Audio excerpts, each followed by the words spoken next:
Okay, welcome everybody to the council briefing for December 2024. Quite a big agenda today. Presenters. So let's go into it. Apologies starting today from Anderson. Anderson. And we have Ash online, is it? And Councillor Taniora, is she going to come online, is she? She has indicated that she'll be online. Anyway, welcome, and our first presenter regarding the Taipara Moana remediation is Justine Dore. Welcome. Thank you very much. Wonderful, thank you. Kia ora koutou. Thanks very much to have me here to present. Here today. So just to kick into it, since it's been a while since we met and presented to each other. So just a bit of a refresher. Kaipara Moana Remediation, KMR, is the largest harbour restoration program in the country. Sometimes that's forgotten. We work across 600,000 hectares in Auckland. And the important point to keep in mind is that 1/8 of our land area in the catchment is highly erodible. Sediment really is the problem in this catchment. Obviously, we all are aware of the significant environmental and cultural relevance of this harbour. It's the largest in the Southern Hemisphere and one of the largest in the world. But sometimes we forget about the national economic importance of the harbour. And just as one example, the National Snapper Fishery, uses the Kaipara Moana as a nursery. So we in KMR often think of ourselves not just from an environmental perspective. Our job is to protect and restore the harbour, and our long-term mission is to halve the sediment flows into the waterways. Our primary focus, of course, is sediment. That's why we've been co-funded from the Crown in particular. But while we're planting 15 million trees and fencing off a lot of waterways, restoring and protecting wetlands and remediating the landscape, we actually deliver a number of other benefits, and yourselves in Kaipara District will be very aware of some of the flood and cyclone damages of late, and we can protect those into the future.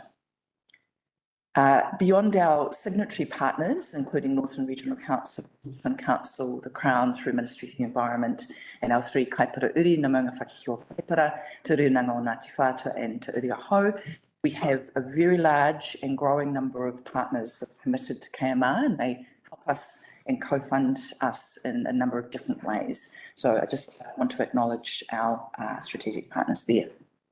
So what's new since we last briefed Council? Actually quite a lot. KMR started really with a focus on protecting and restoring waterways. That's been a really big focus. It continues to be a focus. There are over 16,000 kilometres of rivers and streams in that catchment, a lot, and a very large proportion of the sediment losses come from those river and stream banks. However, we will not achieve our goals. We're a decade-long initiative without taking a whole landscape approach. And so since last, we now work across full landscape, and on that slide are just some examples of the types of activities and types of landforms that we work with. So since we last briefed you, we have a wider scope of co-investments that KMR offer to our communities, to our landowners and groups.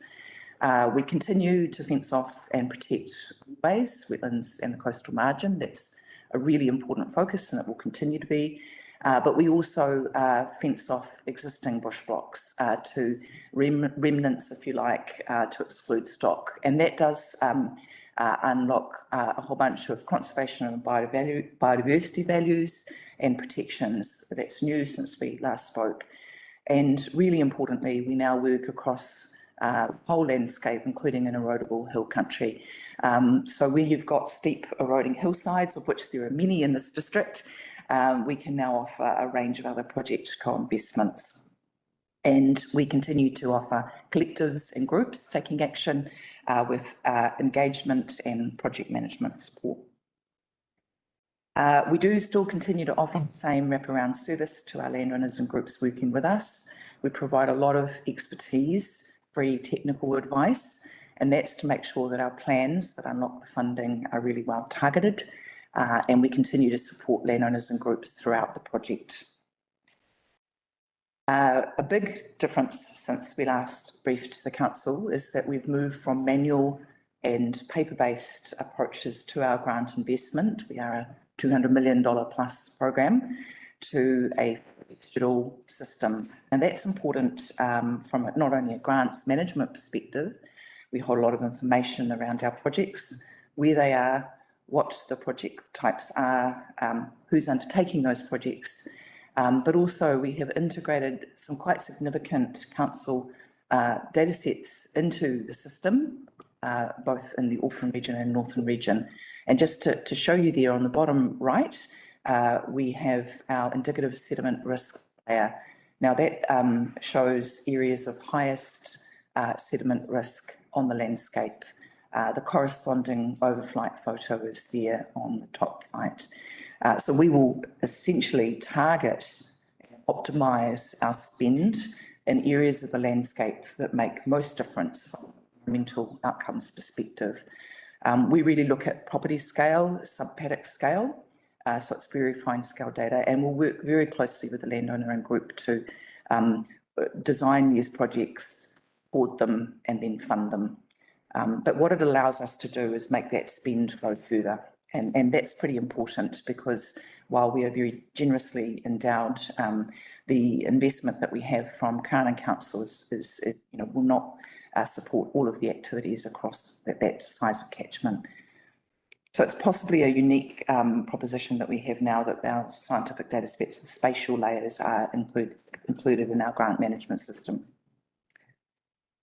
Importantly into the future, because we rely in KMR on co-funding, that our tool allows a very high trust, scientifically demonstrated platform for validation and verification of our projects, not just where they are and what they are, but how far through they are. And a lot of our tools will be quite smart. They auto-calculate area, for example. This is pretty important when we get co-investors, green capital flows and the like coming into the program. And we know already that a lot of our landowners and groups are using our plans to take to the bank, sometimes to borrow for the projects, but sometimes to also say, look, we're de-risking our landscape here. So we've had good feedback around that use of our tools. In terms of our performance, we are coming up 3 years old, which is pretty exciting. At the end of December, we are meeting our targets, achieving our key performance indicators, and essentially we're scaling up at pace, which is what we were designed to do. The blue bars are the number of landowners or groups in the community benefiting from or working with the previous council programs. The green bars are KMR, number of landowners and groups working with KMR, and you can see we are aiming at 1,000 plus by 2031. Just to reassure everyone, we work right across our catchment. That's the dark orange line there. We have now 813 landowners and groups involved. That's at 31st of October. Our November results not quite available yet, but we work very systematically across the landscape. And likewise for our community-led, often iwi o hapu-led projects, our Whenua Whānui Fund projects, they're very equitably distributed across the landscape. Now that's actually been a bit of a surprise to us, to be honest, because we're a 100% voluntary program. No one has to work with us and people need to stick up their hand. So in terms of our key performance indicators, just call out a few things here. We report on these monthly. As of 31st of October, we had 1,100 landowners and groups sticking up their hand to say, can we work with KMR? Some of those are outside of the catchment, to be honest, so we can't work with them. But obviously we work through a formal process to develop a plan and unlock funding. So there's a lot of engagement, a lot of participation. As Jobs for Nature initiative, a lot of our funding goes in investing in people, local and often remote and rural people. We work with nearly 50 local businesses and nurseries to supply our projects. We unlock through our projects a lot of new work, often in quite remote areas. For example, I think it's at the 30th of September, we have a year's worth of work for over 200 people to date. That's a lot of new jobs. And we do a lot of bespoke and dedicated training for the food advisors, those folk who work alongside our landowners and groups and support those projects. And just want to shout out at this point, NZAM, the New Zealand Association of Resource Management, which offers our experts very technical training. And to date, to the 31st of October, we have invested nearly 19.2 million in local projects. People often race to this slide. These are very big numbers in case they're not able to be compared with things. But look, we've fenced the same distances from Cape Reinga down to actually it's Napier now. That's a lot of fencing. We came close to 2 million trees this winter, and we know that we'll get there pretty shortly. And there's a significant amount of land now planted, contracted to plant, or regenerating into native bush. So a lot of good there. We've also spent a lot of time since we last spoke testing what our landowners and groups think about us, because we're 100% voluntary, as discussed, and the participants actually put on the table half of the estimated project costs, whether it's through their own materials or outsourcing that work into local providers. So we have to make sure that we are meeting the needs of those who work with us. We've run 2 independent surveys by third parties. Some of them have been quite large surveys, particularly the second one.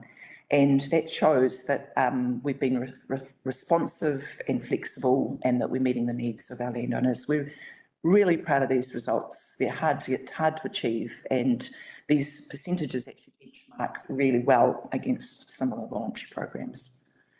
And just to end, I think we have really demonstrated delivery over the 3 years. We are recognised as a national exemplar now. We're regularly asked to share our experience, and we do have growing recognition of our excellence.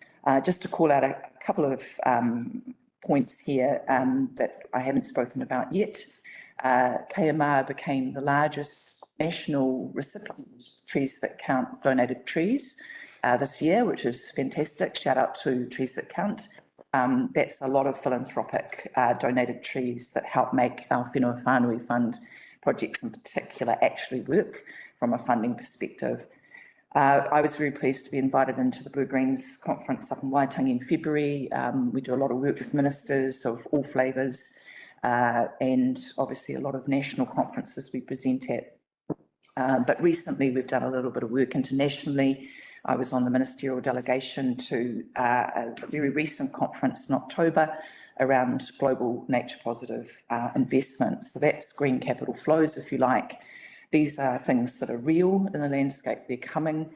Australia is taking a lead in our area of the world, but there's opportunities for KMR and for this district and the regions we work with to benefit from essentially planting 4 million trees. A lot of work with ministers, a lot of work with MPs, and I think we've got really good support across the board. Very proud of the fact that we were named as the Catchment Showcase in both Auckland and Northland this year. This was in April through the Balance Farm Environment Awards. We were a finalist in the Sustainable Business Awards just last month. We've been named on the Next 95 list, which is a list of environmental movers and shakers for the country. And perhaps most importantly, from my perspective, we have now been nominated as one of 4 national projects or initiatives to go through to the Global Earthshot Prize, which is a really significant nomination. We're really proud of that. So that's us in a rapid nutshell, but I'm very happy to answer questions and have some discussion. Okay, members, any questions? Thank you. Yeah, Justine, like you've got your targets for the number of properties, the area of land and so on, the number of trees planted and so on. But are we measuring any change in the amount of sediment that's being produced? That's Great question. Line on that? Yeah, great question, thank you. Northern Regional Council is mandated to undertake environmental monitoring. That's the role of the council. Our funding prohibits us investing in monitoring, so to avoid duplication. And the key thing about sediment is that it's a really long-term contaminant, as you'll know. It takes a long time to demonstrate what's happening in the water itself. That said, we know, and there's lots of peer-reviewed science around that, that says if you take the actions that KMR are taking, investing in, then you will see results in the waterway. So we're looking forward to seeing those long-term results. In the meantime, we're trying to accelerate next generation technologies to be able to tell that story sooner. And we have free support from University of Auckland, Spark, Internet of Things division, and a company called Fathom down in Waikato to use next generation remote sensing to estimate, model the sediment flumes in water in the harbour. And we think that will demonstrate much more significantly 24/7, if you like, what's actually happening in the harbour. It's a long-term game to get that result though. So I take it from that then, you haven't really got anything to report on that at this stage. So the baseline monitoring happened in Northland in 2010, and there was an expectation that further monitoring would happen in 2024. That hasn't happened for a couple of reasons, but I'd invite you to talk to Northern Regional Council around the monitoring. Of interest to this district is that there is an area south of Dargaville, around the Ruawai Flats, that the Crown has invested in some research to indicate a gap in the current monitoring. We have had a discussion with Northern Regional Council and Grant McCullum as Northland MP to identify whether there's a way of filling that sediment monitoring spatial gap. Yeah. Thank you. Councillor Howard, followed by Councillor Nair. Thank you, Mr Mayor, and thank you, Justine. Two quick questions. A note with all the great work you're doing, you talk about, I guess, the positive, you know, the new stuff that you're putting in, the trees, the fences, all that sort of stuff. However, to get to there, we've got to get rid of a lot of invasive and unwanted weeds and growth and things like that. So the first question is, what involvement do you have in that area, in that regard? And presumably you work closely with the likes of Kaipara District Council and other councils on that. And the other question is, you know, it's clearly, and you look at your orange boundary, and clearly, you know, it's all around all the far reaches of the Kaipara Harbour. Good. And specifically doesn't include the Mangawhai Harbour. But we have wonderful groups involved in the sustainability and or particularly the sustainability of the Mangawhai Harbour. So I'm wondering what fusion there is of knowledge sharing and information between the likes of the Harbour Restoration Society, Mangawhai Matters, etc., and even NRC on like-minded matters. Okay, so two questions. Thank you, Councillor Howard. The first one is relatively easy. So as part of our project design, we do co-fund weed removal, even some of the woody weeds, depending on the circumstances on the land. And we will invest and support the landowners and groups to maintain where there's planting, maintain the weed removal, so maintain the site. That does help with a lot of what I call riparian weed issues, which are pretty pronounced in Northland given our climate, as you'll know.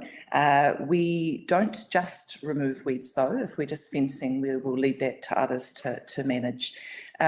We also work quite closely with initiatives in the predator control space too. Some of the browsing pests that affect our plantings are also conservation predators, and so there's some crossover there. We do work with councils of all flavours on particular projects around weediness, but it depends on the site. So for example, we a recent example with KDC has been on the replanting of the wetland, a significant wetland near Dargaville. So that's one example, but it's on a case by case and a project by project basis. Yeah.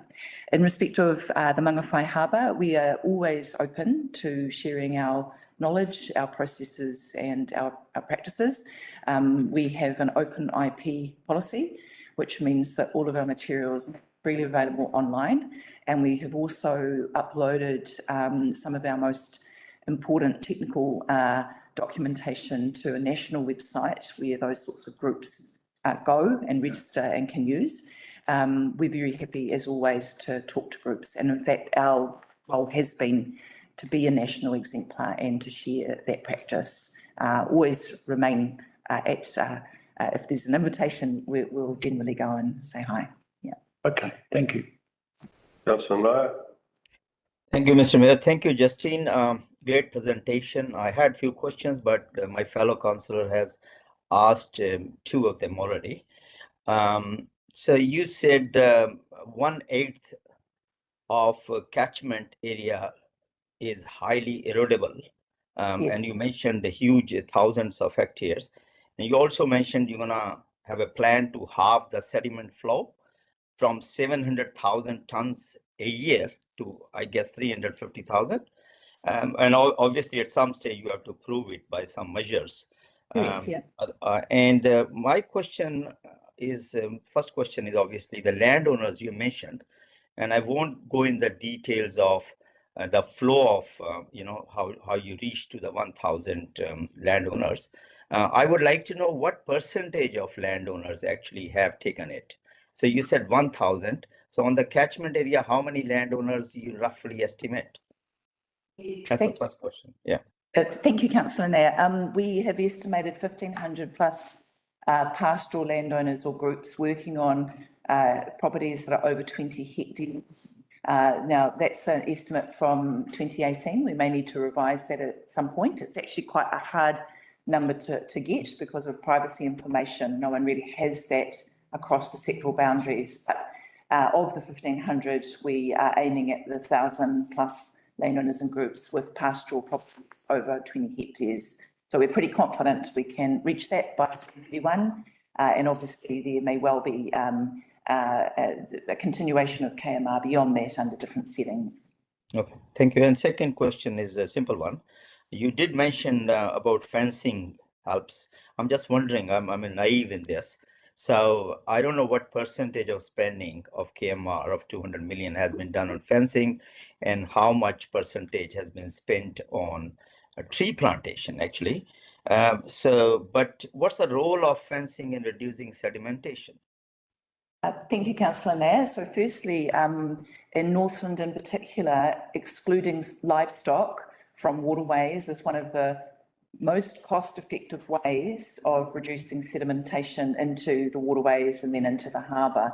And that's because when heavy livestock move through waterways, they compact soil and will often put soil into the waterways. It's particularly in Auckland, around 60% of the sedimentation that goes into the harbour comes from river and stream banks eroding into the harbour, and livestock is a really, really big part of that. In Northland, it's about 50%. So we know when we're putting fences up to exclude stock from waterways that we are taking one of the most cost-effective and quickest actions to remediate those. So sorry, is it 50-50, the spend of 200 million on fencing and plantation? So over the entire catchment, we can get you those figures. I don't have them to hand. They change every month, but I can make sure we email those through. That's no problem. But just to come back to the percentages, over the catchment as a whole, around half of the sediment flows come from river and stream bank sashing or collapse, sedimentation loss, and around half come from erodible hillsides. So we focus both on planting and fencing for very good reason. Yeah. Okay. Awesome. Thank you. Thank you. So Lambeth, followed by Councillor Aaron Wilson-Collins. Thank you, Chair. Great to see the massive increase in volume that you've had over the last 2.5 years. It's a real testament to you. The other interesting thing I found there was the increase in the pastoral beef and sheep, where dairy was probably monitored by their monthly check from Fonterra and they're forced to do it. But now you've got a lot of the old stick in the mud beef and sheep farmers who are taking up this. Have you noticed a tipping point in the trust from the farmers to you on what you've been doing? Yeah, thank you. Great question, councillor. So Fonterra is one of our earliest strategic partners. So you're absolutely right. The dairy farmers were pretty early into KMR and still continue to take action year on year, largely, which is great to see. And we continue to work with Fonterra and will do. And they are often what I call ahead of the curve, you know, because they have an organised sectoral body. Sheep and beef farmers, there's 3 sheep and beef farmers in the catchment to every 1 dairy farmer on average. It's not equitably spread, but it's a very large percentage. We engage quite a lot with the dry stock sector bodies and processing, including our links to those sectors. We're really proud in May when that number changed. The value of KMR projects in the dry stock sector overtook dairying in May. Now, that was something we've been monitoring and looking at because it's really important that sheep and beef farmers take action. However, it is really tough economically out there, and we're a voluntary program where you have to put half that project value one way or another on the table to unlock our funding. And so we are very aware that those dry stock farmers working with us are actually really at this point in time going, you know, above and beyond. They're doing great work. Often their projects are small and we're okay with that. It's about chipping away. So we are seeing word of mouth now bring in other sheep and beef farmers in particular. And if I can just put something out there, we found out through our surveying too that about 90% plus of our landowners who are not working with us, particularly in the primary sector, come to work with us because they heard from another landowner. So we know that the tipping points come because there's enough sheep and beef working with us now. Yeah, they're doing amazing work and we look forward to more coming on board. Good, thank you. Karen Wilson Collins. Thank you, Justine. That's great. That's just really awesome to get the full update. My questions are all wonderful work and it's really heading in the right direction. But what would be the biggest challenge for KMR moving forward? And how can the elected members of Kaipara District Council support KMR's work? Also, very good questions. The biggest challenge is economics. It's just hard out there right now in the primary sector. Dairying is coming back up with their milk solid return, but for sheep and beef farmers, it's still pretty challenging out there. I did forget to say around sheep and beef farmers that when we moved from waterways into the hill country, that also unlocked a lot of opportunity for them that wasn't there before. So I think really it's the economics of things that are still fairly significant headwinds. I also have said this quite regularly, that the lack of regulatory certainty, the fact that we're still waiting to understand what central and regional plans and policies are, also gets in the way a little bit.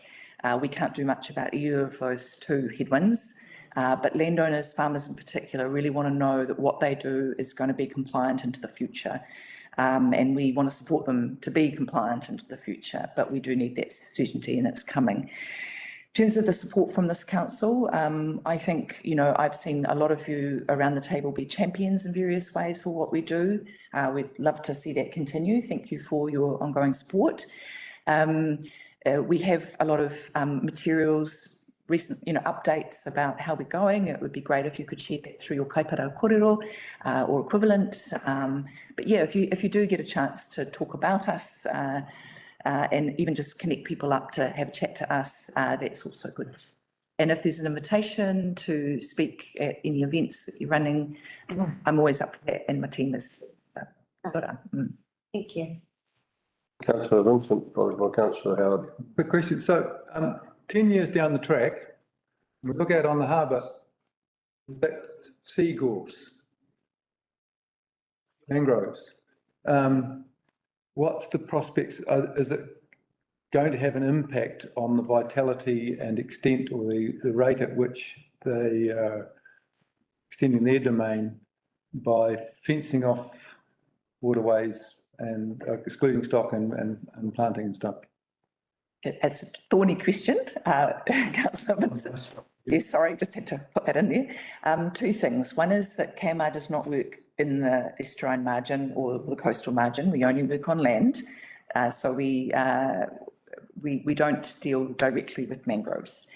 However, mangroves are a symptom, not a cause of the issues that we're trying to address. So in the longer term, I would see, yes, KMR can help resolve some of the mangrove issues, but it will be a long-term prospect. This is an intergenerational problem that we're trying to solve here, and it's probably an intergenerational solution. Thank you. Councillor Howard. Very good. That covers off part of what I was going to ask you about, Justine. But the other part is, you know, you've got you've got such a big area, and it does go right up to the Hikurangi swamp area. And as we well know, that you can work in isolated pockets and farms and things like that.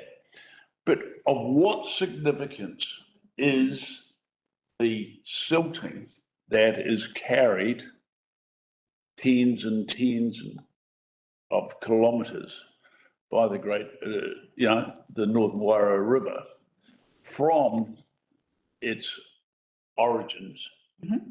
And of what significance is that in terms of the overall issue that we're facing with silting? And are you finding that you are getting good?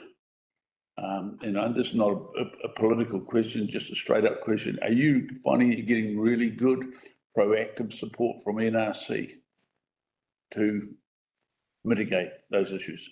Great. So I'll answer your question. It's a great question. It's a bundle. So all across the landscape are sources of sediment. I know that many in the community think it starts in the headwaters or in the Hikurangi swamps, often a conversation we have. There was some modelling done that was not peer reviewed a long time ago that put a bit of a spanner in the works from our perspective because it wasn't particularly accurate. So we've got very accurate peer reviewed science that says between 20 and 22% of the overall sedimentation loss into the Kaipara Moana comes from 17% of the land area up in the Northern Wairau. So those statements are roughly equivalent. There are other pockets in the catchment that we know spatially, particularly in Auckland, Apokotio, for example, and Kopakopa River, that are equally intensive from a sediment loss. But generally speaking, the sediment risk or sediment loss across the catchment is pretty equitable. We need to treat everywhere to treat the problem. And in fact, Hikurangi Repo, the wetland, the swamp, is actually a nice sediment trap most of the time. And cyclones, you know, everywhere is sort of a bit out of kilter. We do work a lot in and around that Hikurangi area. We've got lots of landowners taking action. We are working quite closely with NRC and actually WDC around matters under discussion in respect of that area. While we can't retire land, we stand ready to support co-invest in fencing and planting areas around there as required. And so we've had that offer on the table for a little while now, and we know that that's perhaps longer term interest. But yep, we're engaged. While we don't also focus on flood remediation per se, once decisions around infrastructures have been and river systems have been taken, then we potentially can support the solution. Okay, thank you. Thank you, Justine, for your presentation. We're running through the time here, so if anyone else has a question for you, they can email you. Absolutely. Thank you very much for the opportunity. Thank you very much. Chat that. Okay. Okay, the next on our agenda is the transportation update, November 2024 and phase 3 emergency works update. Welcome our road people, Chris Edsel, Dion Van Rooyen, Mark King, and Matt Tucker, who will present this between them.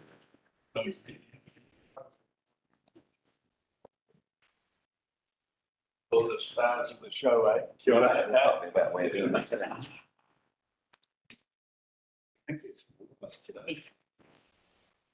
Any more people present next time, please? It's not enough of us. No. Oh, thanks, gee. Oh. Good, there you.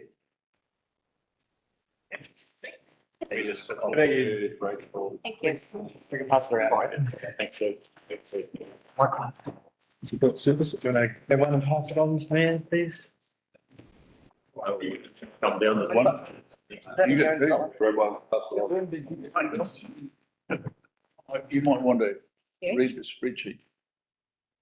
Oh, it's just a sample.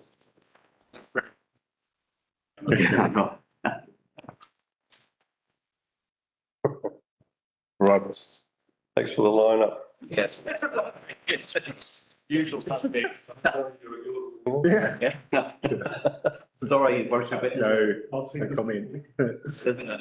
Okay, now who should I put in charge of starting this? Chris, you or Dion? Thank you. Matt. Matt. Thank you, your worship. Sorry, as a cast of thousands, we might need a better plan next time. Let me work on that to bring less people. I just wanted to make bring your attention to a couple of more kind of strategic points before the chaps dive into a bit more detail. We've set up now the first governance group for the roading work. The contract calls for a governance group, so we've set that up and that's running. In terms of KDC, that includes the mayor, the deputy mayor, myself and the CEO. And there's a couple of senior representatives there from Downer as well, kind of like regional manager type chaps. Got a terms of reference for that governance group, which has been largely borrowed from elsewhere where these things have been done before. So there's a format for how these things work. And at the moment, some of the things that governance group is thinking about or will be about to be thinking about are things like KPIs, how that works, how the contracts go with the KPIs, the engagement of local subcontractors, how we're doing that, and some of the stuff around how that might work appropriately. Collaboration, we'd like to make the contract a bit more collaborative than as it's currently written. It's quite quickly, and there's some scope for it to be managed more collaboratively than actually the documents allow for. So we want to try and do something a bit different there. And that group's going to have some oversight as well of how the budget is split particularly between sort of maintenance and new roadworks, which is always important, right? Where are you gonna spend your money and how? We do try and keep that group out of the detail. It's not a group there to talk about specific potholes on specific roads. It's the governance group, and that's what we'll try to keep it as. We're currently being audited by the NZTA, the roading team. That's nothing to be concerned about. That's something that happens every 2 or 3 years. Of course, we spend a lot of the NZTA's money on our roading, and they turn up every now and again and like to make sure we're doing that properly and appropriately. So that's taken place for the last couple of days, and I'll have some feedback on that tomorrow morning. There'll be an initial report from the NZTA on how our procurement looks and how all of our paperwork looks. They appropriately like to satisfy themselves, so that's going on right now as well. Perhaps. Thank you, Matt. Good morning, Mayor and Council members. Let's get cracking with last month's report for November. So we're starting off just with the first slide, executive summary. So great progress has been made overall in the last month with the pre-seals, with this reseal program coming up next year. This includes additional maintenance in locations where we've carried out these pre-seals as a cost saving really to KDC. While we're there, we've got crews established picking up additional maintenance required in those areas, obviously where budget allows. And that's the likes of like Baldrock Road, Mangawhai Road and Molesworth Drive.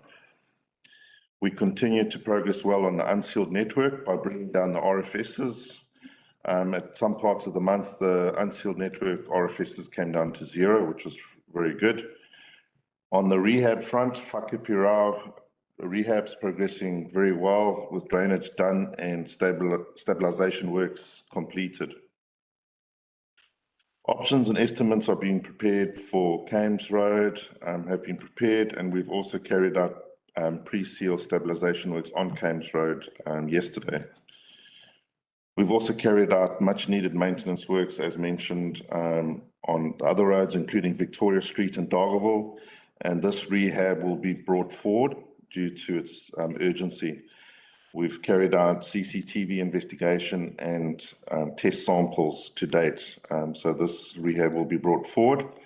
And then included in this slide is just a table summary of what's been achieved over the last month. I'm not going to go into each one of those, but it's sort of summarized on that first slide. So moving on to the next slide is health and safety. No major health and safety incidents were reported in last month. We continue to have our weekly hot topic toolbox talks every Monday morning at 7:15, either in Dargaville or in Manutoroto. We had a nationwide work pause across Downer to emphasize health and safety, specifically now leading up to the Christmas break when things get rushed and when accidents do occur. So we've put a big awareness on health and safety just to make sure whatever we do it safely and that all of our teams go home for Christmas safely. We've also carried out some additional chainsaw training during the month, and we had 2 near misses. That's it on health and safety. Customer request. The last month, we had 123 different requests for services. The majority of them are still related to the unsealed road. But what we will show up here in next month's report is an interesting trend is overall, there is a downward trend on requests for services, which is a good indication. So the less requests for services we get, ultimately, it is a good sign. All right, moving on to sealed maintenance and sealed renewal activities. 71% of the pre-seals for this year's reseal program has been completed. And as mentioned, additional maintenance works has been captured while we're in those areas. Some key challenges, time and budget remaining for this financial year. We would obviously like to capture more maintenance works while we're doing the pre-seals, but time and budget is a challenge at this stage, but we will obviously pick that up next year. Waterproofing on the network in general is still a real concern. Example where we've applied a 200-meter section holding seal on Baldrock Road, which ultimately is going to be a cost saving to KDC with this rehab not being needed in the next year. So that can actually, last a good couple more years and in general cost saving to KDC. Key works undertaking, as mentioned, 71% of the pre-seals completed. Moya Street and Mangawhai is starting up in Feb, all the planning and that is underway. Victoria Street rehab is being brought forward, as mentioned as well. On the unsealed road maintenance activities, over 500 unsealed potholes were repaired during the month, 215 kilometers of unsealed roads graded, and 1,100 cubes of metal strengthening completed as well. Key challenges, moving into a drier period, limited budget, utilization of local pre-approved subcontractors, the bit of a change in the policy with the rates, which we're addressing as a team anyway. Drainage works, we've been focusing on cleaning out top ends, 104 number completed during the month, and a list of road names where we've focused in the last month. We've also just checking all the critical culverts before we break for Christmas, just to make sure that we're all safe as far as drainage is concerned on all those critical areas.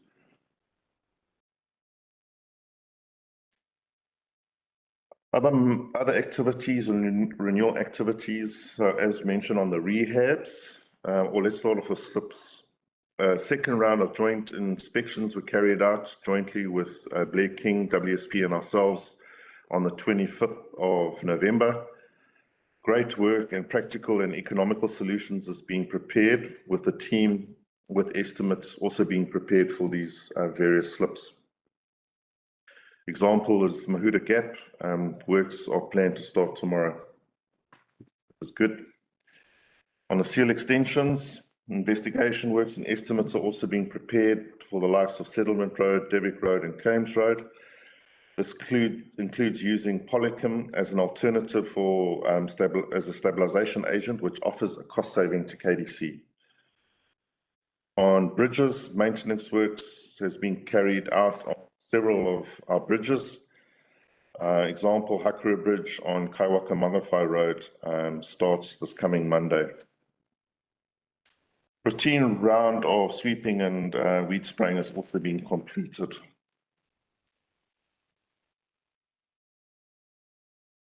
Slide 8 is just a list of upcoming works, which we've just included some of the key sections of work with indicative dates as target dates across the network.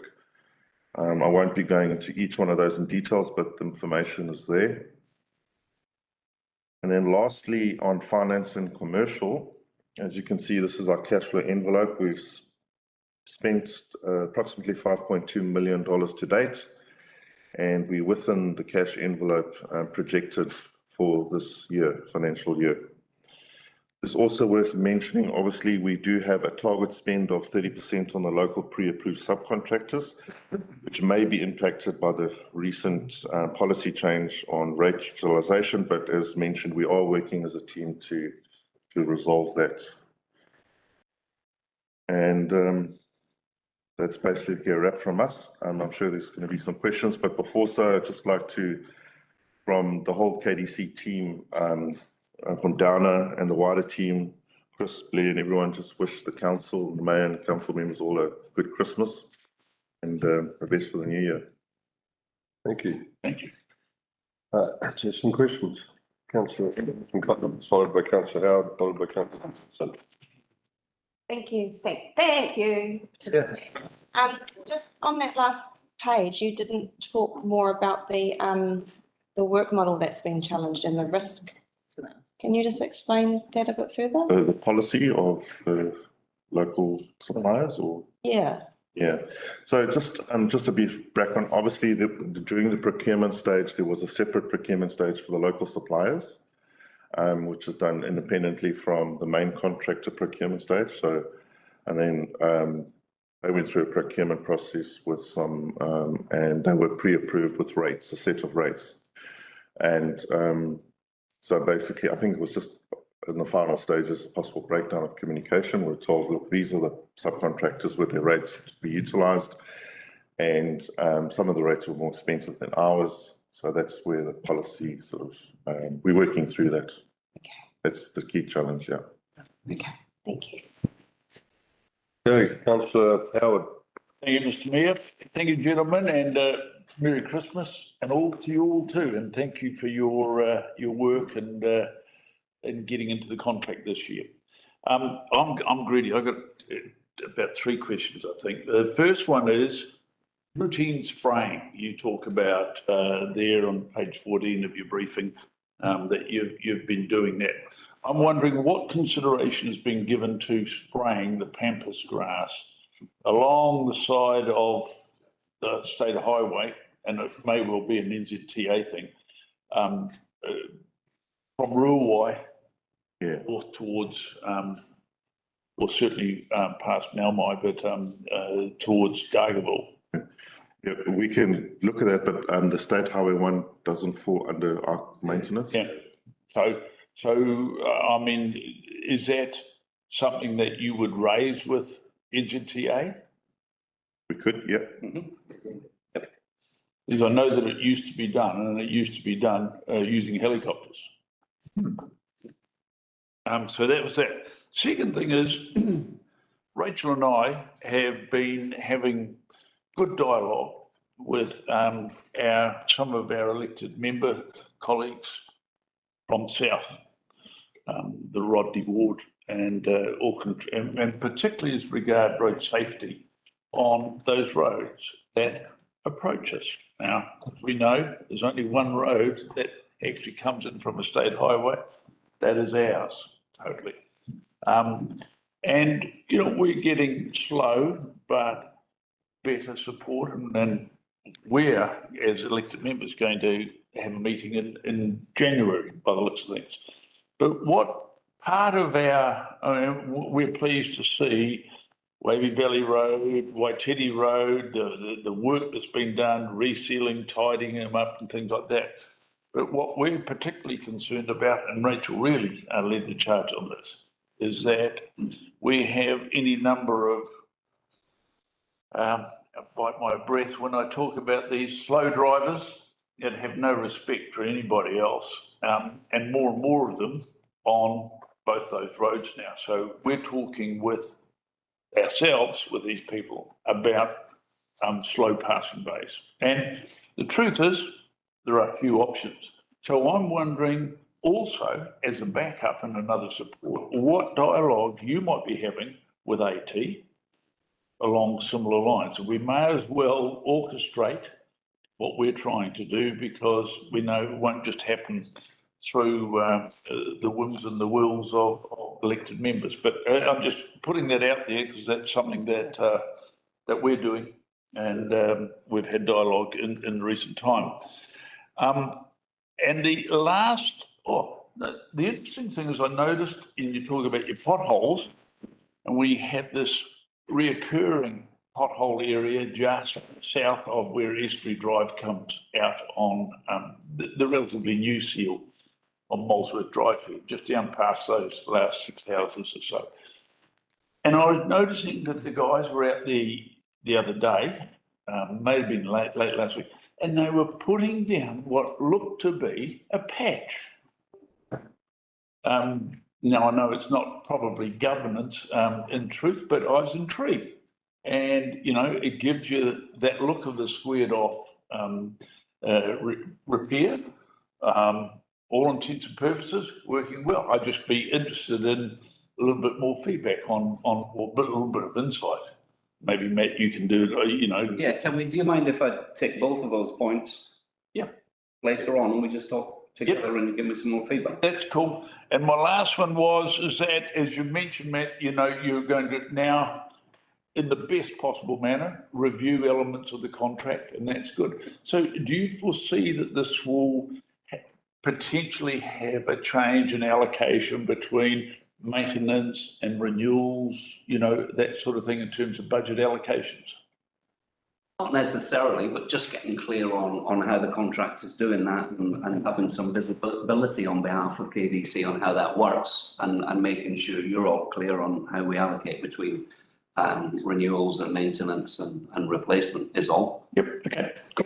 We do have a lot more flexibility now with the changes in NZTA funding rules around switching between maintenance and renewals, now that it's all just pothole prevention. So, you know, those, I guess some of those traditional rules have been relaxed, switching between. So it's sort of more classed as a bucket approach now rather than individual. It's probably just more how it affects KDC's internal rates versus depreciation funding, I would imagine. Okay, yeah, cool. Thanks, guys.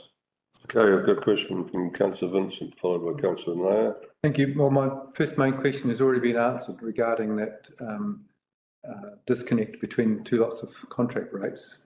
So I just want to, I don't know why I feel so emotional about it. It's just amazing. You've got ears, you've got eyes, you've got brains, and we see that all of those facilities being put into effect in the way that you've approached the job, because you look at the problem and assess the problem rather than what the job sheet said, there's a pothole to fix. No, there's actually a drainage problem to solve. And then we won't be coming back quite so quickly, and you're catching up on the service requests. So I really appreciate that. So my other question is, when are you finishing up? I mean, end of the year. So we, on the 20th of December, and we do have a emergencies team works on standby for the break. Yeah. Be a half day, I imagine. Yeah. Cool. The last day will be more than like Thursday, you know, the 19th, yeah. Yeah. Big part depends on sealing Whakapirau Road, so that's booked this week. So providing the weather plays ball, then yeah, it'll be good to go. So I suppose you know where I live. Yeah, Whakapirau.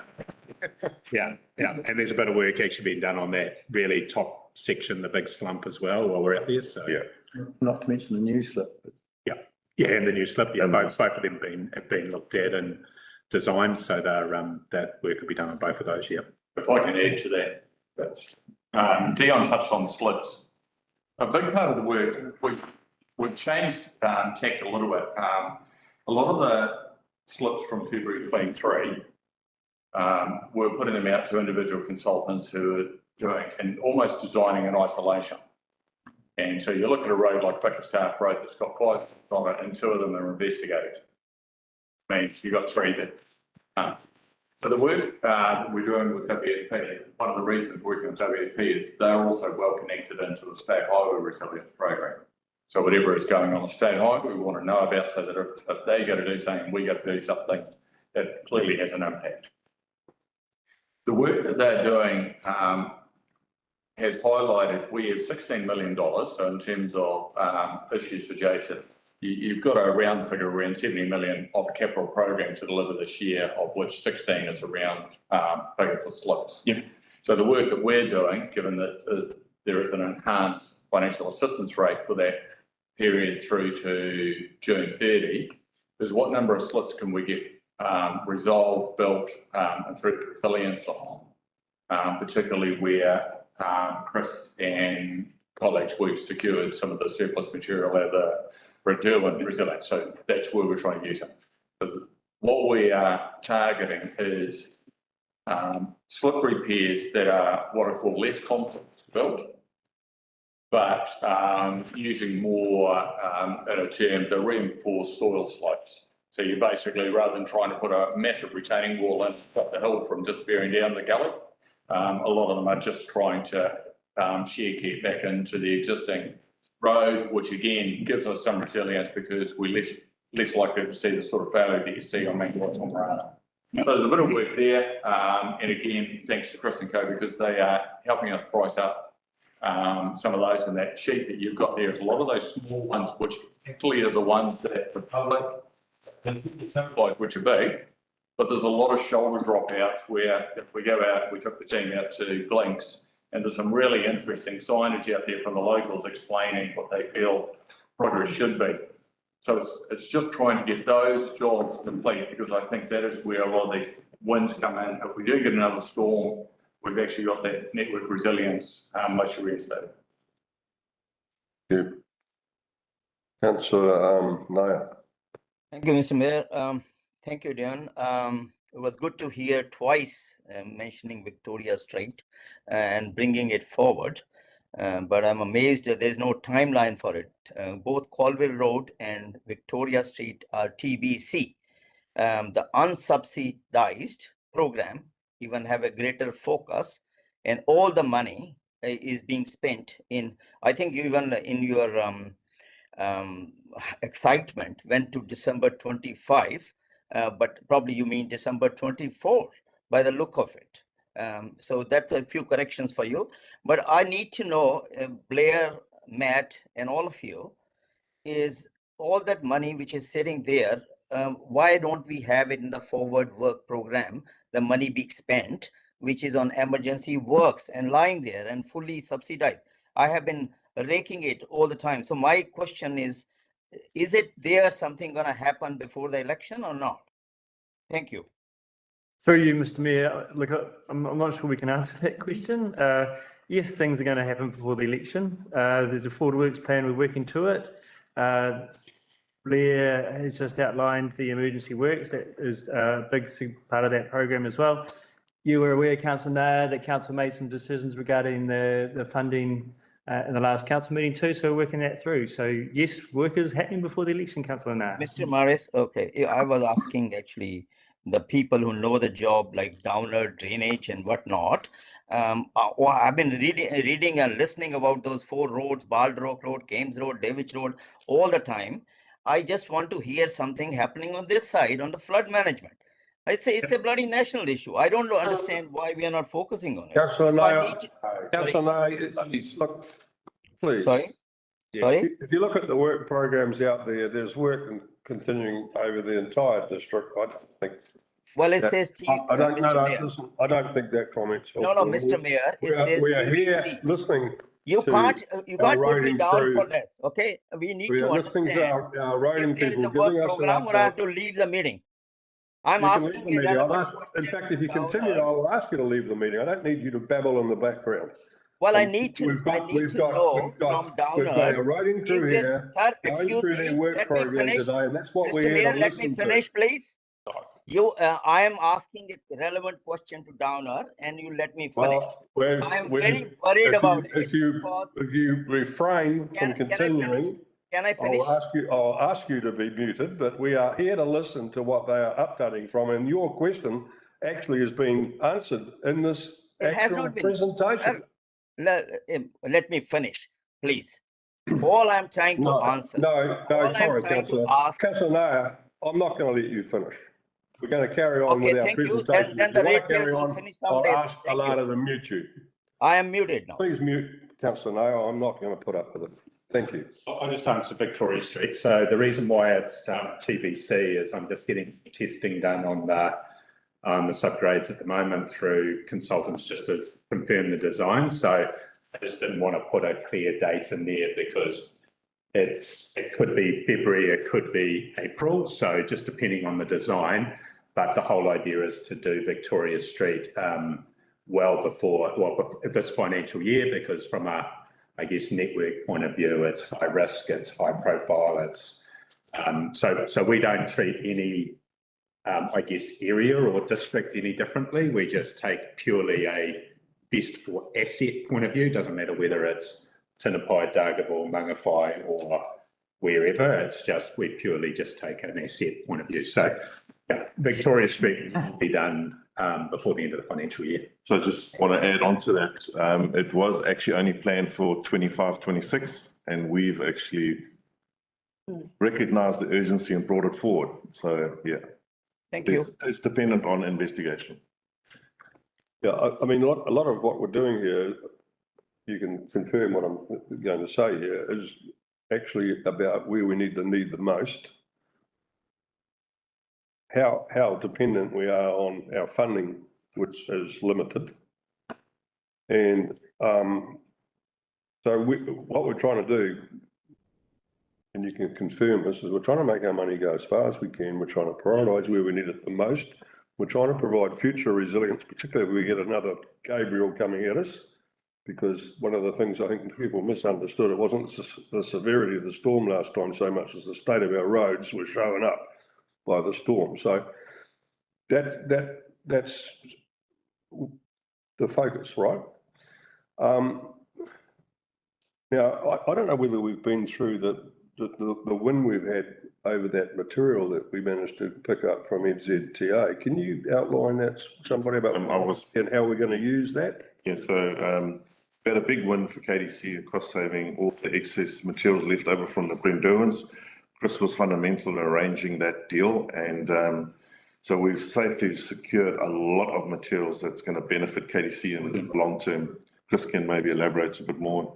Yeah, I guess we've just got a whole lot of material sitting out there now. It's sitting with Shane Cullen in storage. So I guess what we're now trying to do is identify areas where we can use it. So an example is Kames Road, where, because that's unsubsidised, right, 100% ratepayer funded, we will try to use as much of those culverts, for example, out there to upgrade the culverts. So there's savings there. Same thing with, I guess, with the H-beams and whatnot, for the slip program. So it's probably just trying to identify where you're going to get the best bang for buck for those materials, and accordingly, yeah. Thank you. Yes. Councillor Larson. Thank you, Rich. Yeah, thanks very much for all your good work. Great to see it all happening. I think it's evident out on the network as well. The ratepayers, there's lots of good work going on. As far as the comment earlier about coming to these, I think it's good to have all you 5 key people here, different things going on, and contribute to the conversation. So I think it's good. Thank you. Okay, any further questions? Are we completed with your presentation? Yep, we've done. Yeah. Okay, look, I'd just like to wish you a Merry Christmas as well. And I'm particularly happy progressing in a very difficult part of our our council expenditure, it's our biggest one. So I'm growing in confidence about how we're approaching our rating. I think getting that resilience into the future is really important. And yeah, you guys have a good break and let's keep up the good work. Thank you. Yeah, thanks, Mayor. Thank you. Could we have a break, 10 minutes? We'll have a wee break and a cup of tea or whatever. 10 minutes? 10 minutes. Okay, 10 minutes. Everybody online back at 10:45, please.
Okay,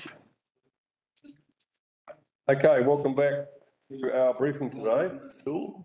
So next item is museum costs proposed to be part of annual plan 225-226. Sue Davidson will present this item. Thank you, Sue.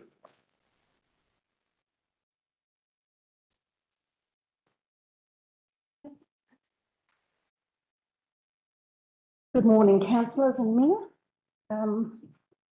So this is work that was I was instructed to undertake from the last long-term plan, was to look at the museums. You'll recall that in at the last plan, which was the LPP year, the start of the 3-year period, council consulted on providing 104,000 as a grant to the Mangawhai Museum. The Mangawhai ratepayers submitted that they supported it and were happy to fund the rate, which was $20, including GST per Mangawhai ratepayer. But the district has 3 museums, 2 small and 1 medium-sized, and the council resolved to have all 3 museums involved and to look at what support they might need. And obviously, the council's done this, instructed us to look at all 3, want to help the museums, and as long as the community supports it. And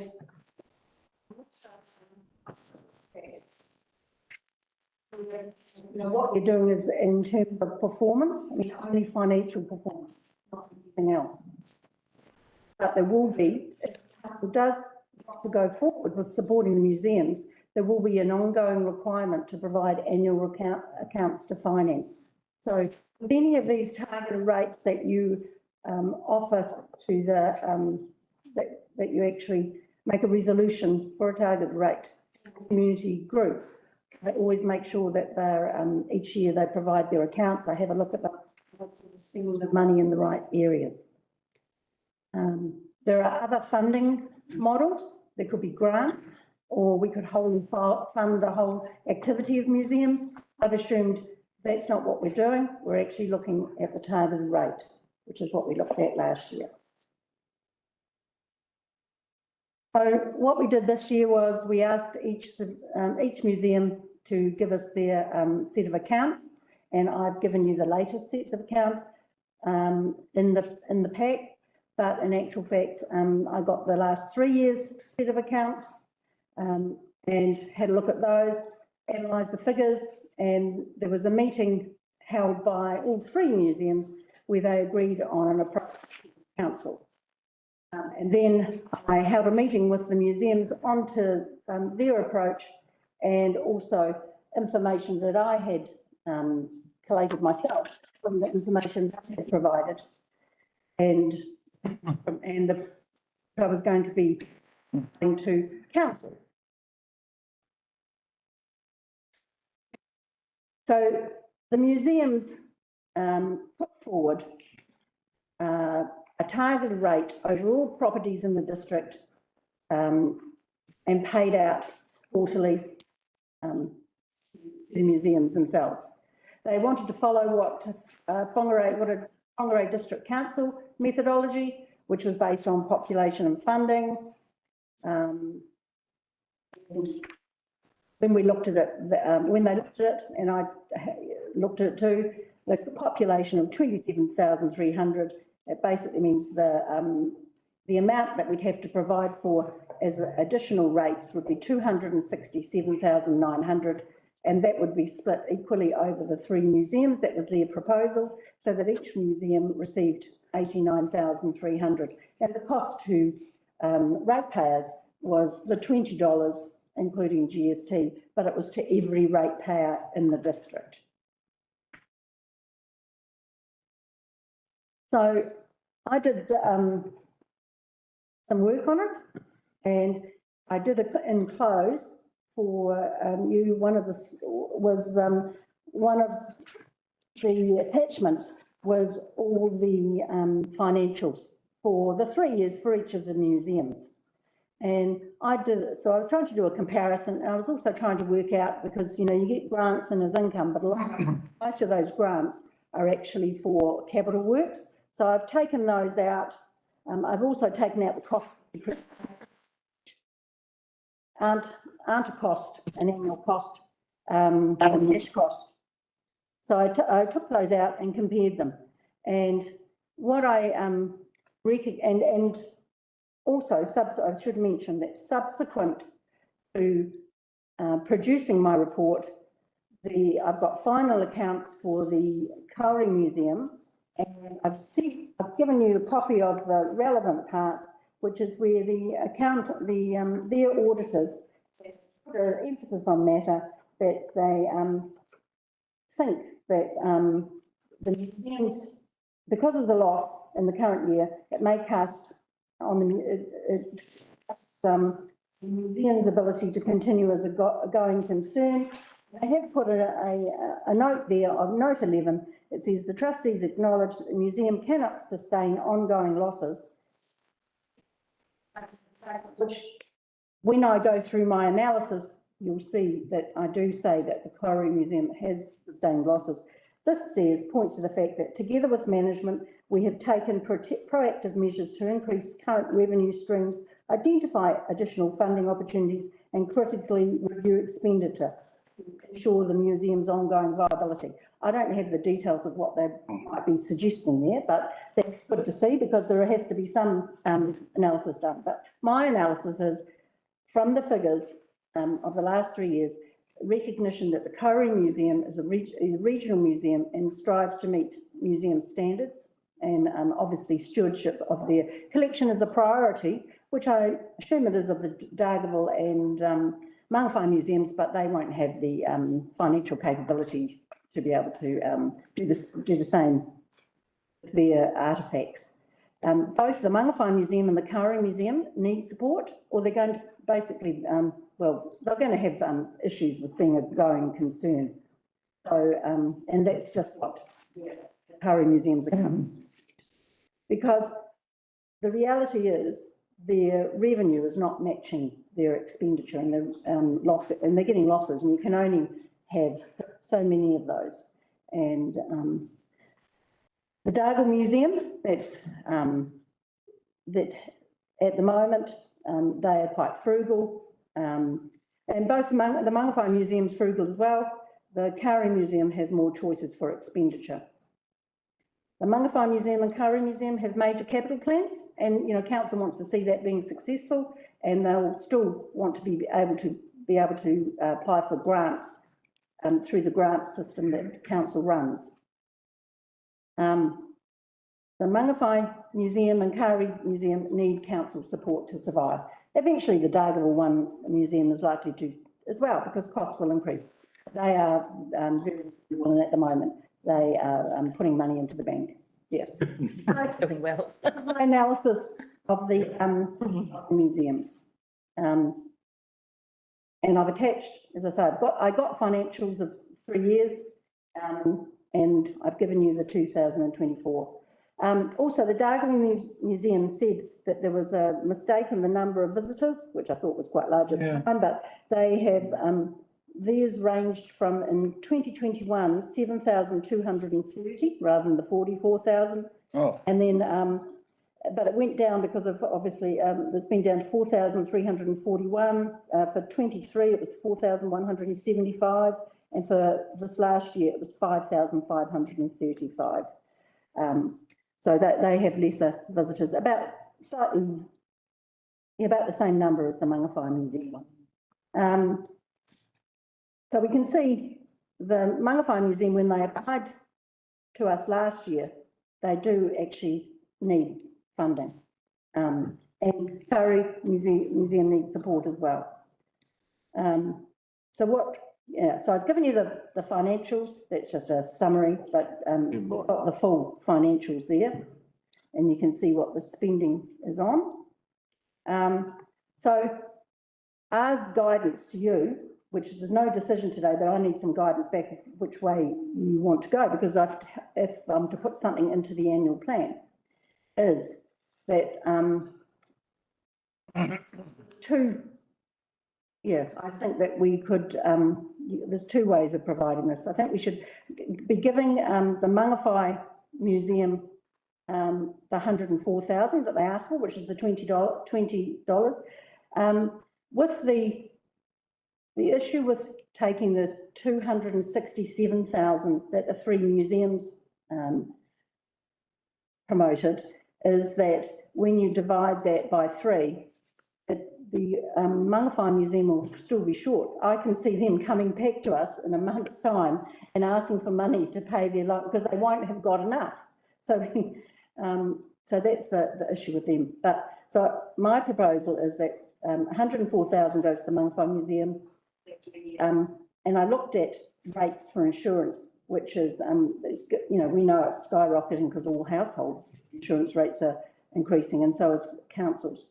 So I've looked at the insurance and said, well, perhaps how we help the other museums is we actually, the council funds their insurance, which for the Dargaville Museum is 28,000 and for the Kauri Museum is 53,000. And that the Kauri Museum look further at its cost base, which it looks like it is from the message that's on that note 11. And then I said we can rate it $12. That would be 185,000 we are putting towards museum costs. So that's additional rates that hasn't been budgeted, but that would be $12 for the head count. Then other option for sharing the costs, if you don't feel that's fair, is the 104,000 goes against the Mangawhai ratepayers because that's what they advocated that they'd be happy to support last year, and it's about $11, $12 for Otamatea and the Wairoa ward for their costs. So you can either do it equal or you've got the option that the museums put forward, which is 267,000 divided equally, but I don't think that'll solve all the problems. The next steps, once you've given me guidance, is we'll consult as part of the annual plan because obviously we are to put this in. And one of the directions you might say is do nothing. You don't want to support. I've got that as well, but I've got to change the revenue and financing policy. So that would have to go out again just to add the museums. And obviously we have to talk to the museum about the results of the consultation and the council decisions. Thank you, Sheila. We've got questions from Councillor Larson, Lambeth, Erin Wilson Collins and Howard and Vincent in that order. Thank you, Mr. Worship. Your calculations, Steve, are on rateable units. Is that same calculation as we've used for our targeted rates, which is the number of UAGCs being charged rather than the total number of rateable units? So otherwise, probably getting pinged to get more charges. I understand it is. It is. Yeah. Okay, we'll check that when we come to do the final decision. But yeah. Okay. Okay, Councillor Lambeth. Thanks through the mayor. So a lot of the numbers to analyse there. The 104 for the Mangawhai Museum that they require, is that a one-off? Or is that annually? They need that? Continuing, if you look at the financial, I think it might be attached, one of the attachments, attachment A, then you can see that on an annual basis, it's making a loss. Well, last year it was 131,000 cash loss. The year before, 89,000 cash loss. And you can see, well, the Kauri Museums is, they've got much higher losses, 376,286. That's, I've taken out the grants, made the assumption that all the grants are capital. So I've taken that out. So just trying to compare them. Yeah, my big concern is the Dargaville Museum being so frugal, they're giving everything to it, performing well, are going to get penalised, you know, because they could use, if it was evenly distributed or the three ways, they could use that as a massive advertising budget to launch it, whereas that has been their savings over the years. It concerns me how the Mangawhai Museum has got so high in costs, but yeah. So I just I'll just give you a rundown, because if you look at the costs of total expenses in the attachment A, 270,000 is the expenses, about 40,000 of that is depreciation. So you're looking at $230,000 of expenses to run the museum. That's staff, that's nothing, that's the Mangawhai Museum. Okay. Okay, so you're looking at the Dargaville Museum, they're using, it's 150, take away depreciation, 135,000. Yeah. Very low. Yeah. You've got lots of volunteers. And you come to the Otamatera, which is a different, and you're looking at expenses of 1.5 million. Yeah. It's not equal to. Oh, yeah, it's, they're not the same types of museums. No, I appreciate that. But And certainly Dargaville and Mangawhai don't have the areas to cut.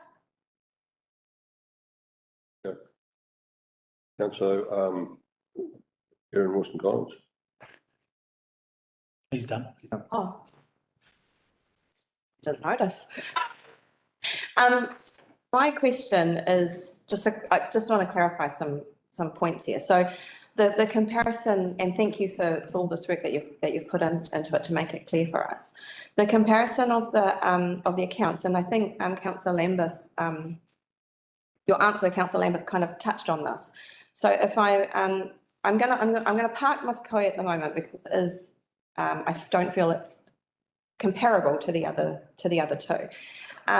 So you removed grants from the income, but I note in the financials that we have been provided, the set that we have for Dargaville Museum, they actually received quite a large bequest of $67,000 in those financials. So if we remove that, that's one element, because obviously you don't get bequests every, you can't bank on those, right? As much as grants. So I would assume that should come out of the equation. The other thing is that I note is that Dargaville Museum isn't employing a full-time manager. They used to, so I wonder if that is a cost-saving mechanism for them. And and again, when you analyse, just as you did with Lambeth's, Councillor Lambeth's question there, the employee and costs are quite different between the two museums. So I just wonder if that was taken into account in the analysis, the bequest and the difference in the 112,000 at Mangawhai for staff compared to 33,000 or 34,000 at Dargaville. Like if they had the means to employ somebody full-time, then they would be running at a loss as well. And we take the request out, then well, from my calculations. What are your thoughts on that? Okay, so firstly, the bequest was taken out. So you can see. No, if I compare the financial report and your figures on the, no, I'll let you finish. I've taken it out because I've classified it as donations, fundraising and similar revenues. So I think I would have put the bequest in there because you can see it's gone up from previous years. So it went from 20, in the attachment A, sorry. Okay. It's gone from 24 to 105. So I've put the bequest, I've had all these museums, different accountants doing things differently. So I had to try and get them right, so I could compare them. Yep.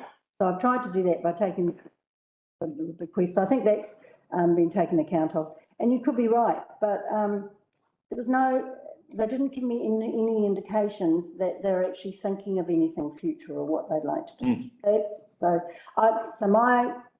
I thought, looking at it, if we gave them extra money, it might just go in their bank. I'm not sure. There weren't any.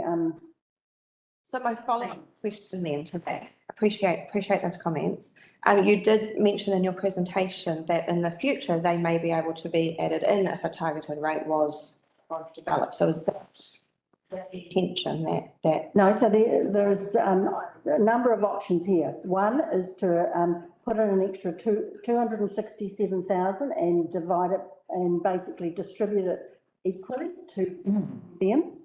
But I think the Mangawhai Museum will be. Mangawhai. Yeah. and it potentially doesn't solve Otamatea either. They'll have to cut their costs too.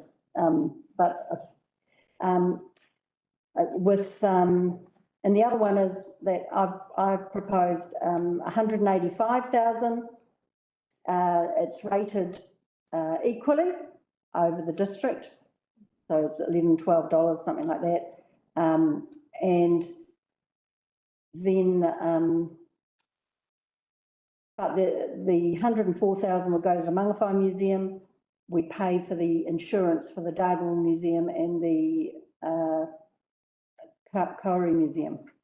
And then there's a third option where we rate for the 185,000, but we rate differently between the Mangawhai residents and the other residents, because then it's different amounts they're given. So option 2 and option 3, the Kauri Museum and the Dargle Museum still receive the same amount of money, just rating it differently. Yep. To be a lower target. Option 2 and option 3. Yep. Option 3, they would receive whatever I'm proposing to give them, reimburse them for their insurances, which are at different level. Yes, the same as option. They're the same as option. What they receive is. Yeah, oh, yes, yeah, you're correct, councillor. It's quite complex. That's why I'm asking so many questions. It's very complex. If I can just add a point as well, it is, so history is important here too, in that, you know, the Kauri Museum, for example, when it was, should we say, you know, the rating, the area that it was rated from or involved in included Mangawhai Ward, like Kaiwaka Mangawhai Ward, it's the bigger, grander Otamatea Ward of the day. So it get a little bit more problematic when you think about that, and then that lends across to a ward-based structure now.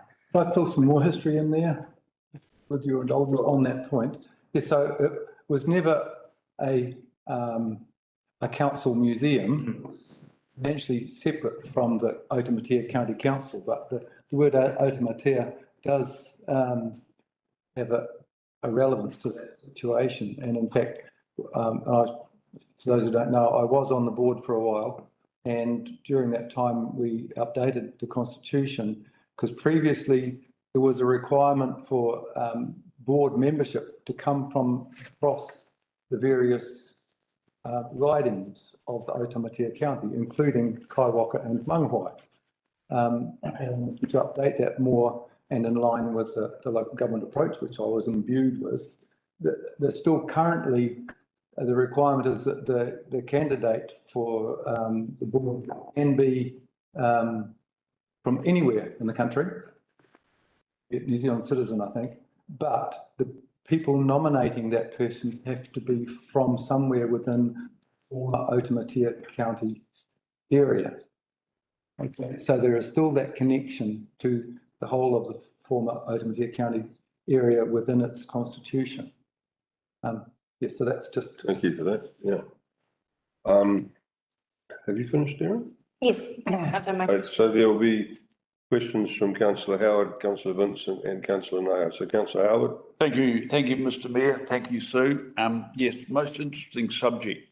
I have questions, but in amongst some observations and things. And the first point I make is that I'm just amazed that all three entities have gone as well as they have and for as long as they have without any ongoing council support. You know, when I look at stats that I've managed to attract or get out from around the country, council support on a percentage basis of revenue, going back a couple of years, goes from 4% to 82%, you know, around the country. So there is huge diversity in terms of how council do fund their museums. I'm sort of in the camp of saying that we have to take staff costs out of any calculations, and that's not said pointedly. I mean, I think that's the basis of operation. And you can only hope that the Kauri Museum is looking at their full-time or full-time equivalent employee base as part of their cost reductions.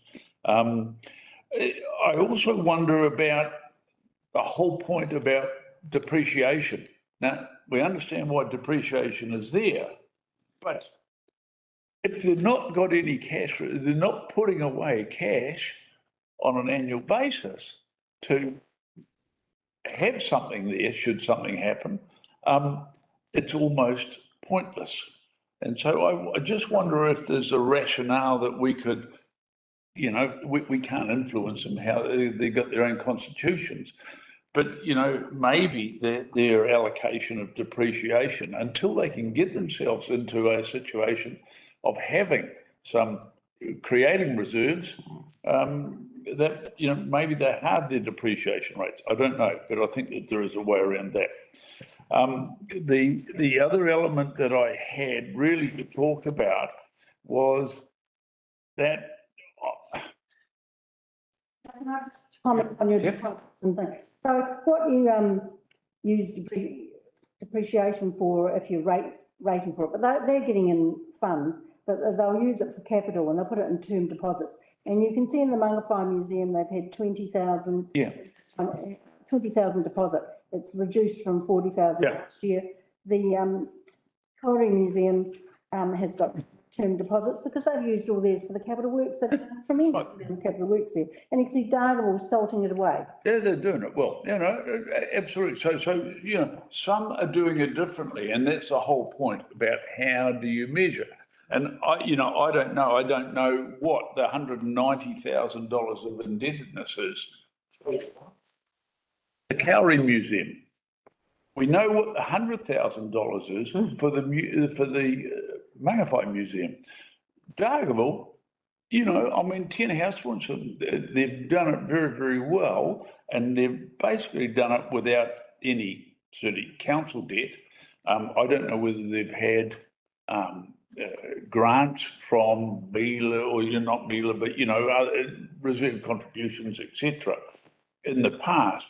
But, you know, I think that they've done very well, and they should not be penalised going forward. And in fact, you know, probably it's an enhancement for them. I look at the outstanding debt, and we know what the outstanding debt is for Mangawhai, and we know it's two $50,000 loans. Now, that was the only funding that they had really from the council. There may have been a Mila grant, but essentially that's what they had. So no ongoing element. So if we, you know, if we just leave that $100,000 there, we're tinkering with, I think we're tinkering with the whole thing. You know, it's a matter of, when you look at other elements that have had an awful lot of money from various grants and the likes, you know, I'm an advocate now at this stage for, as part of any solution that we come up with, is to forgive the $100,000 debt. Because effectively, that money, any money we get, would ultimately be paying it off. So it's, you know, robbing Peter to pay Paul. So through the chair, that isn't what you asked me to look at. Before, the council said no, they didn't want to do that. Wanted, so I need direction from you. Give them any grants at all, and what type of grant would you see? I've given you some options. And I think that your solution, I think that your solution that you've got here, and yes, the Mangawhai people did say that they would be happy with $20 on their targeted rate. I have this other consideration running around in my head, is that if we allocate X amount of dollars for X purposes, I think that's where we've got to be specific. What will we support, or more easily said, what we won't support? We may just say, well, okay, that's an amount that we work to. It can be inflation adjusted moving forward, and that's general rates, you know. So, I mean, I'm just putting that in as another consideration that I've had. But in principle, I think that where you've got to is is acceptable, but it could have some reworks yet. Okay, thank you. Councillor Vincent? Thank you, Mr Mayor. I have to say, that I appreciate the effort that Sue's put in, especially for its brevity. But for me, I was disappointed that we didn't have more of a policy-based approach to even ask the question, not why we're doing this because it came out of the LTP, but why philosophically the council should be involved in supporting museums at all. And so that was something that I was looking for. And indeed, I can point to my notes as I was reading through before I found out about this document, which I circulated a couple of days ago, which actually ties things into the question of economic development and alignment with our community outcomes. And I think that's an important thing to consider, because to me, any policy-based approach would have also considered the do-nothing option, which is what Sue mentioned briefly just before, so that we actually think about the thing fundamentally to decide, firstly, in principle, is this part of our core business? It used to be a requirement under the law, since changed under previous administrations. So there's no specific signpost legislatively on why we should be involved. But however, I think it was a good decision made by the council, moved, Mayor seconded, Mr. Councillor Howard, that we declined that request for a targeted rate just for the Mangawhai area, and that we involved all of the museums. And the museums collectively went away and came back with a suggested option. One thing about it, I mean, they gave an indication in their report about, okay, take what Whangarei does as a guideline. Well, we don't have to accept that guideline other than the principles at stake. The dollar amount doesn't have to stay at $20. So, I mean, that's a separate question. One thing I will say from my greater knowledge of the Opentia and Kauri Museum is that when I was on the board there, we were hemorrhaging money, and so we took steps.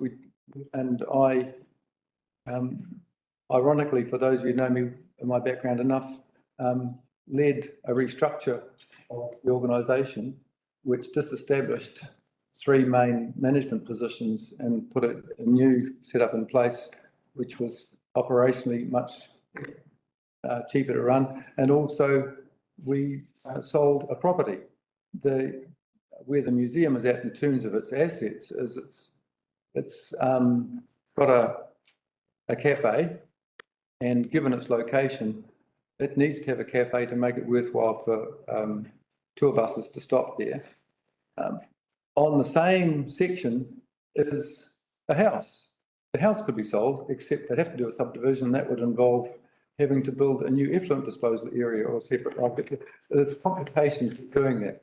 They also have got bequeathed historic house, category 2 building, which is a massively underutilised resource. And at the time when I left the board, there were discussions going on with Heritage New Zealand about them becoming co-owners, and nothing came to that. That would have freed up capital for the board. So that it has some options perhaps, and maybe they do need to sharpen their pencil some more.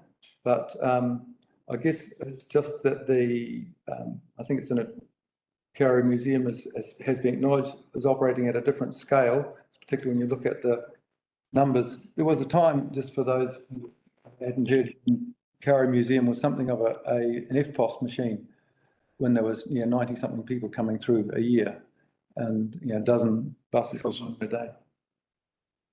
90,000? 96 was the peak, I think.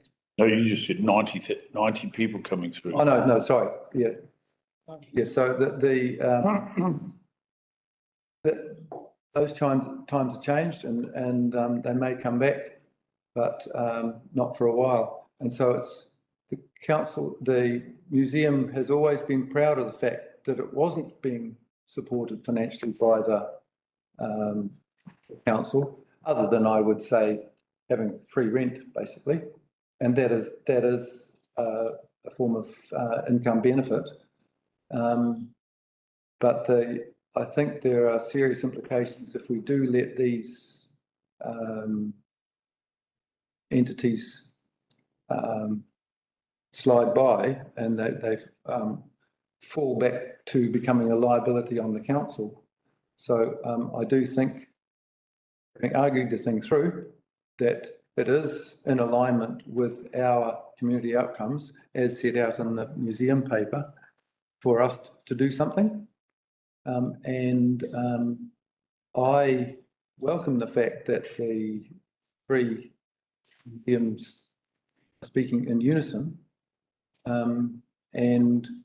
It's just a question of a dollar amount we stick at the end of it, which I don't think we should be stuck on the $20 thing. And a further thought too, just responding to what Councillor Howard was saying, I appreciate his input.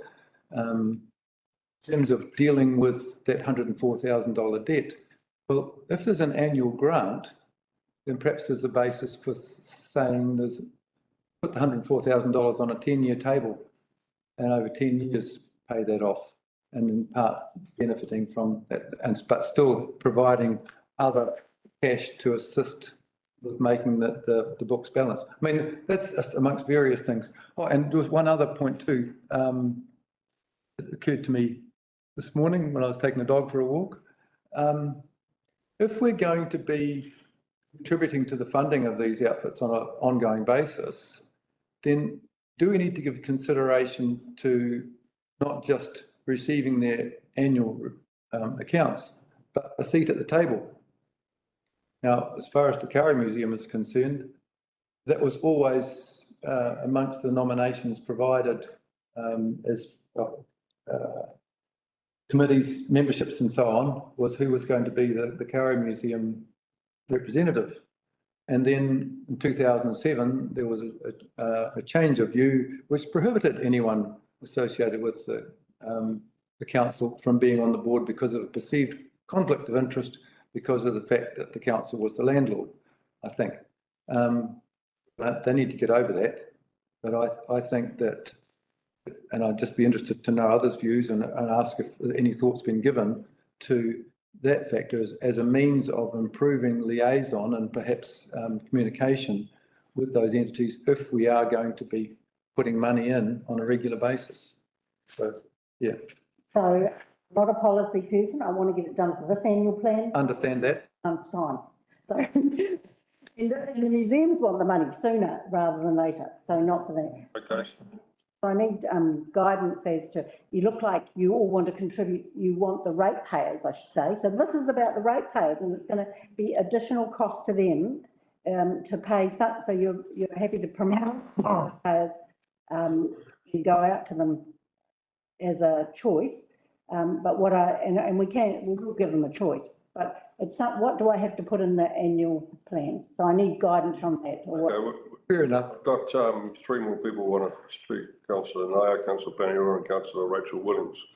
And then and Councillor Lambert.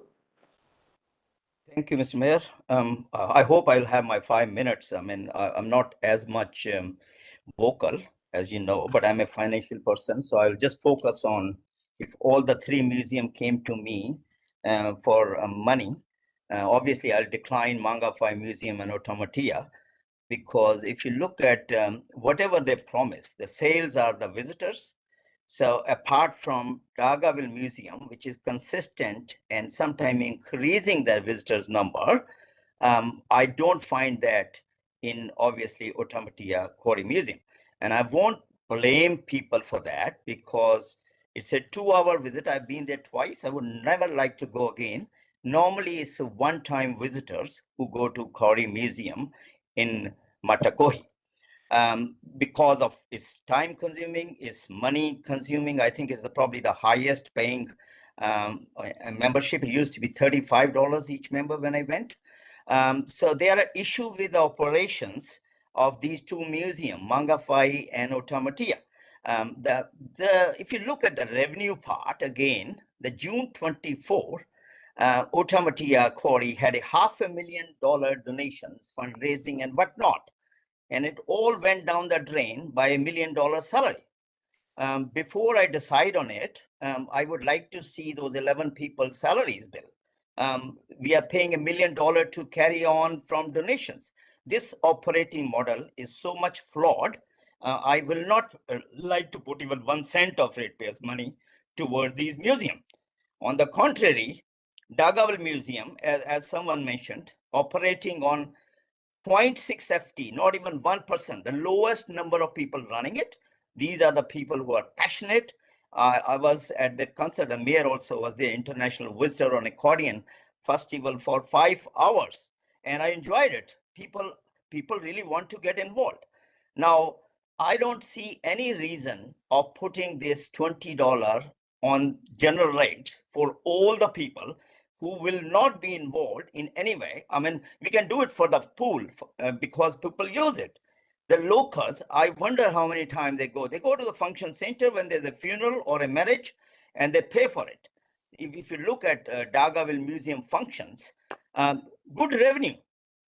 So these are the kind of thing, Matakohi, maybe I should go on the board if someone nominates me.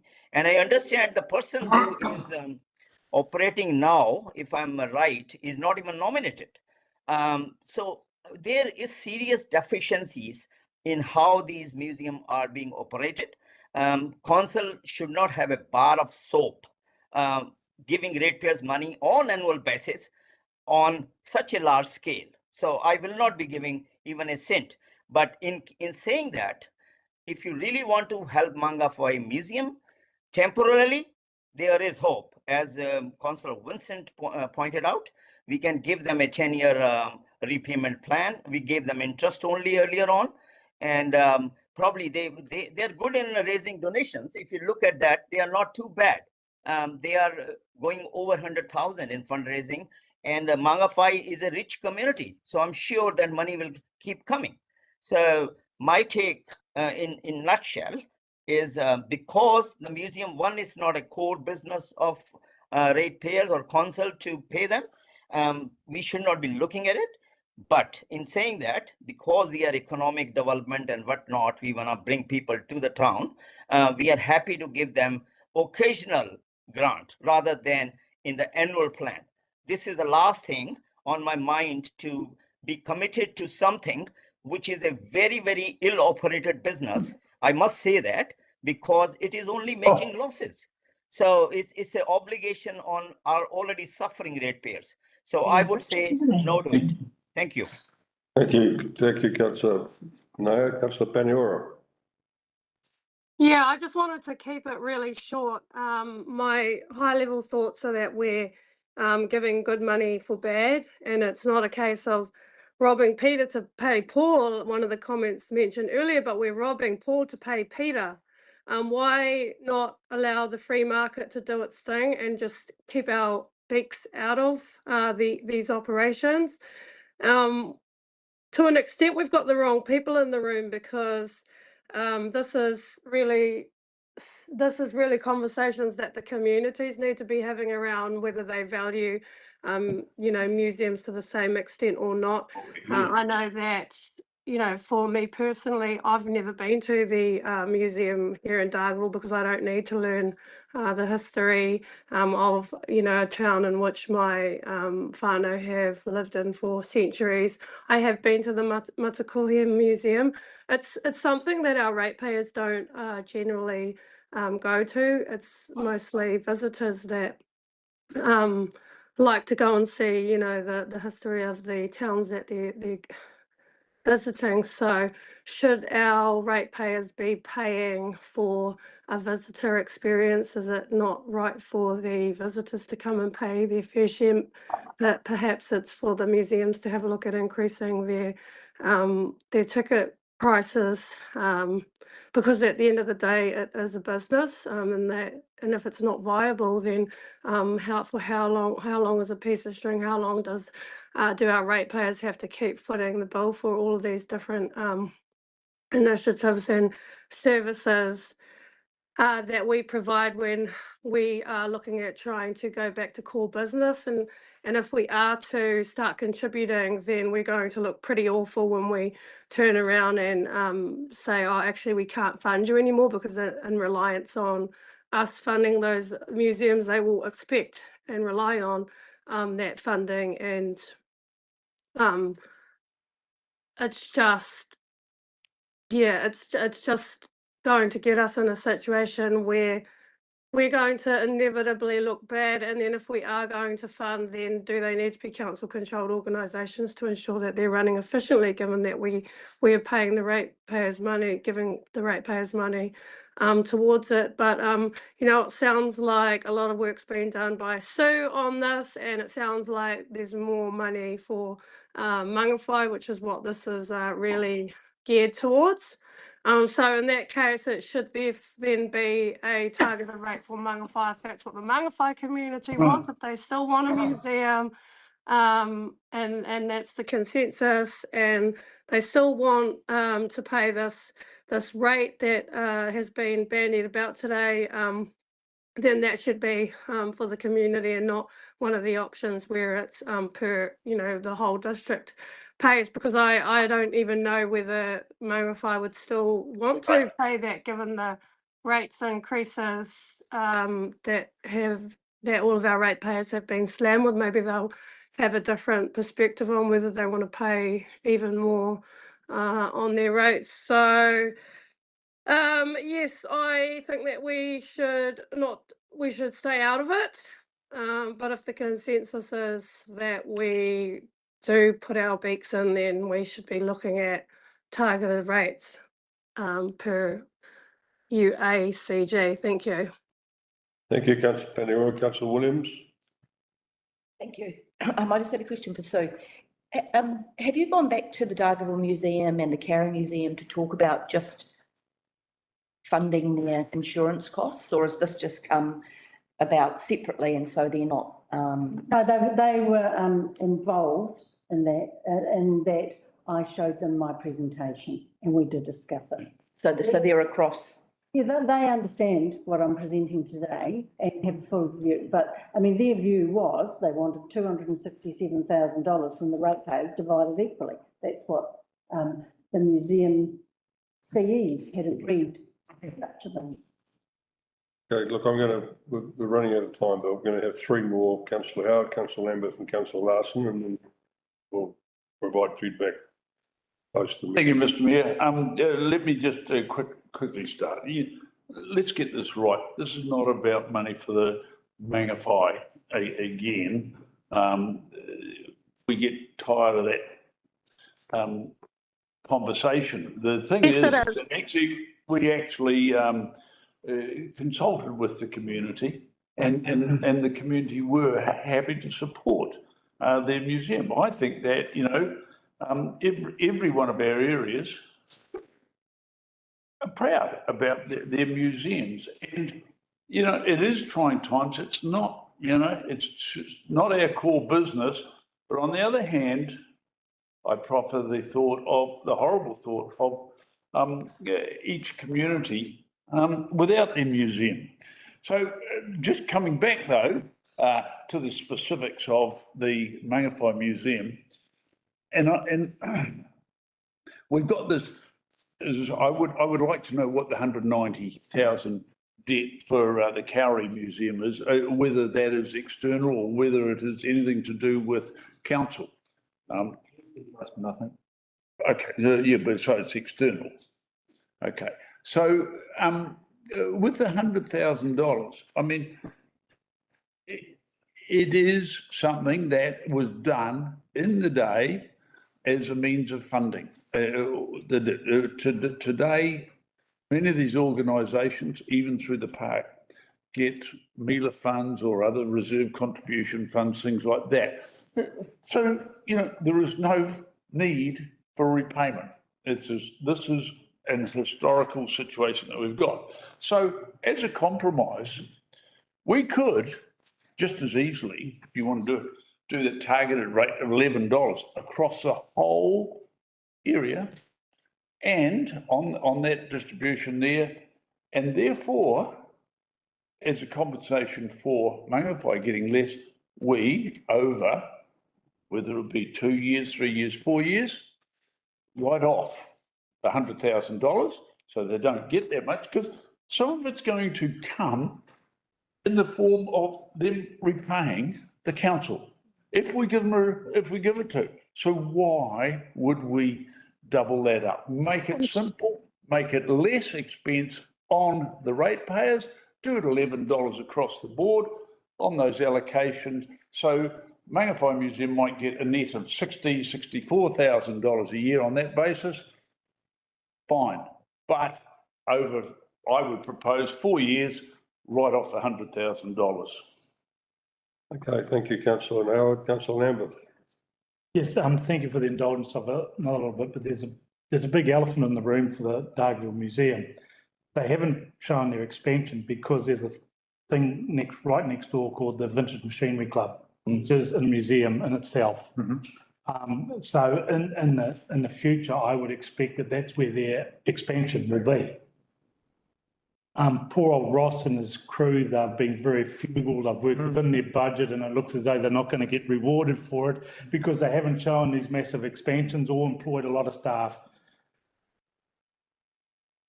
Maybe Ross is just too honest and he's kept it like that. Maybe he should have put in a massive budget with glorious staff and advertising budgets. I'm just scared that it's going to get a race to the bottom here for them all, where they just compete and blow their budgets out. I believe there's got to be reward for ones who are operating within their budget and are frugal and are doing things well. Thank you. Thank you. Councillor Larson.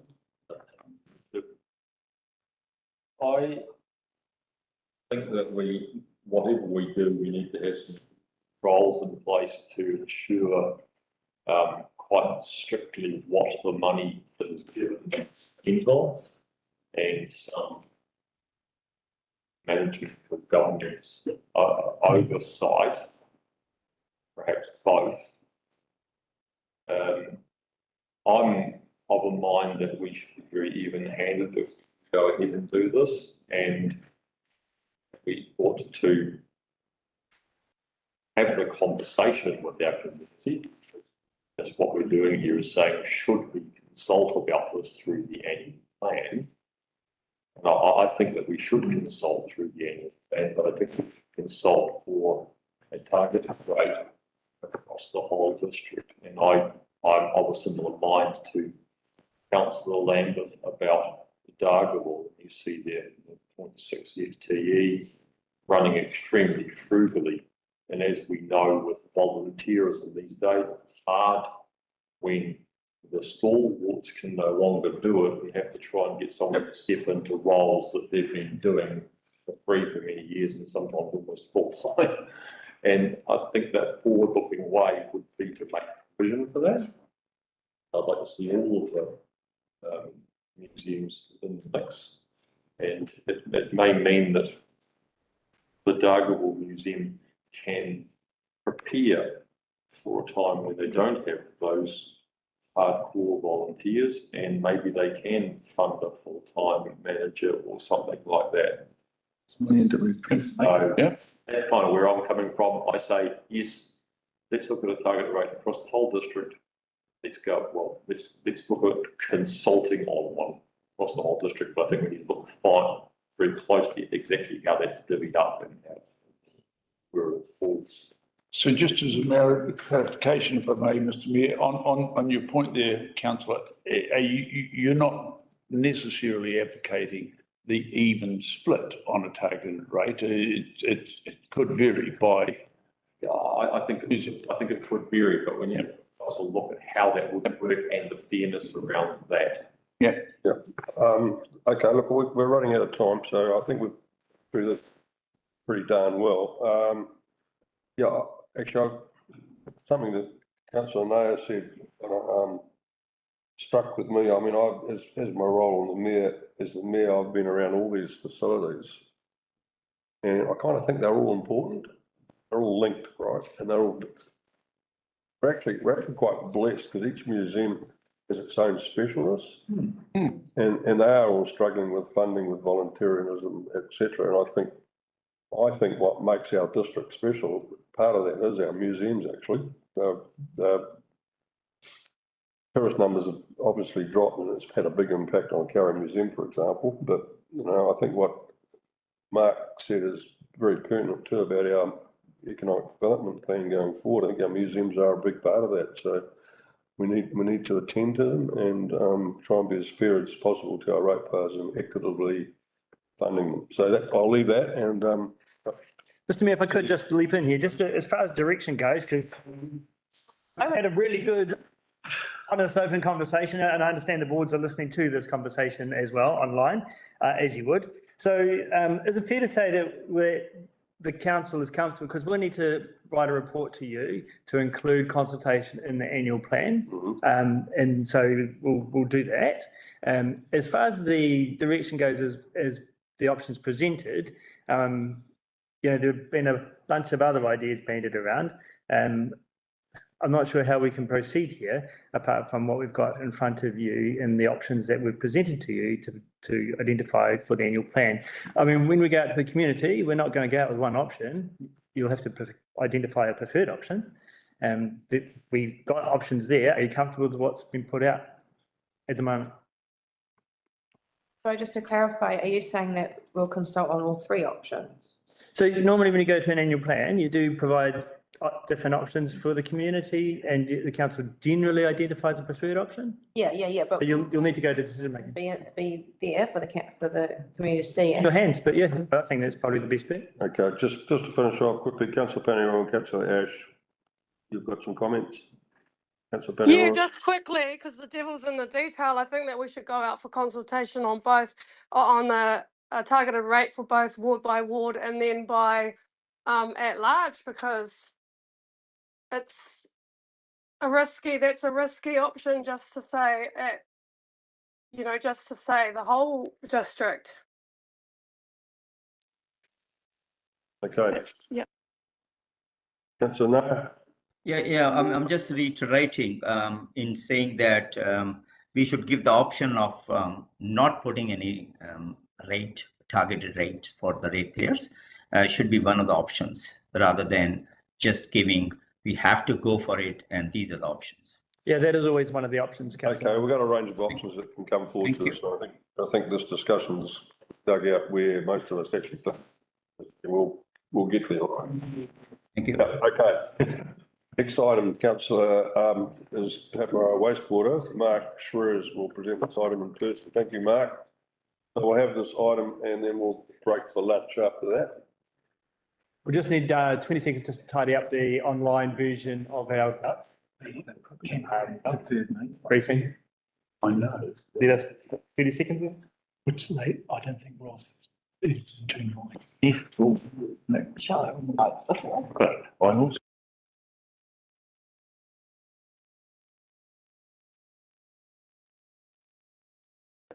We lost the volume.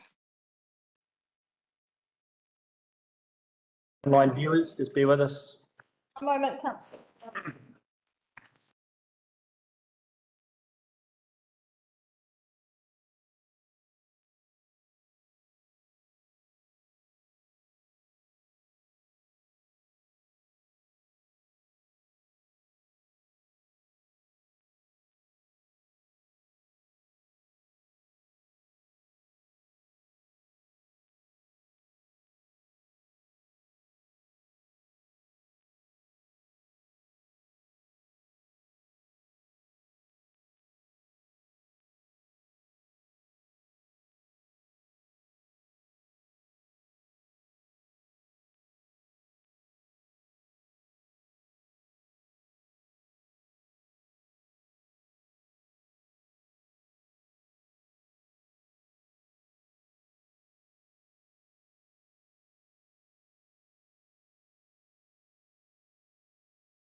Okay, thank you, Mark. Yep. Yes. Linda. Couple of fish. Okay, so Paparoa wastewater. So I'm going to quickly run through with the slides here a bit of the background to this project and take you through some of the technical solutions we've looked at with this project. And then I'll ask you to hold your questions to the end because then you may have a bit of a discussion and get some direction. So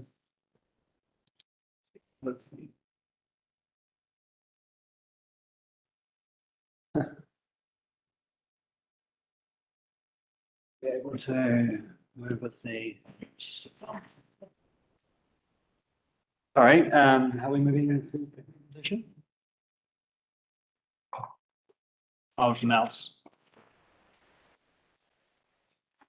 Okay. Okay. Good. Okay, so the Paparoa, so the central part of the town is mostly on smaller sections. Subdivision and beginnings of Paparoa go back to the 1800s, so wastewater disposal was a bit different back then.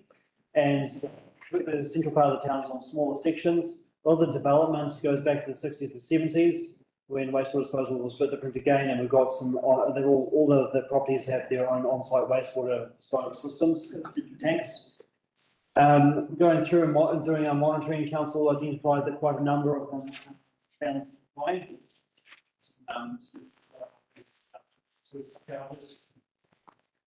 So we worked with the community there and said, can council please look at a solution for us? They've got ambitions for growth and ambitions for the town as they sort of push the conversation quite early towards, could we have a reticulated system there, a small reticulated system? So staff went away and started investigating into that.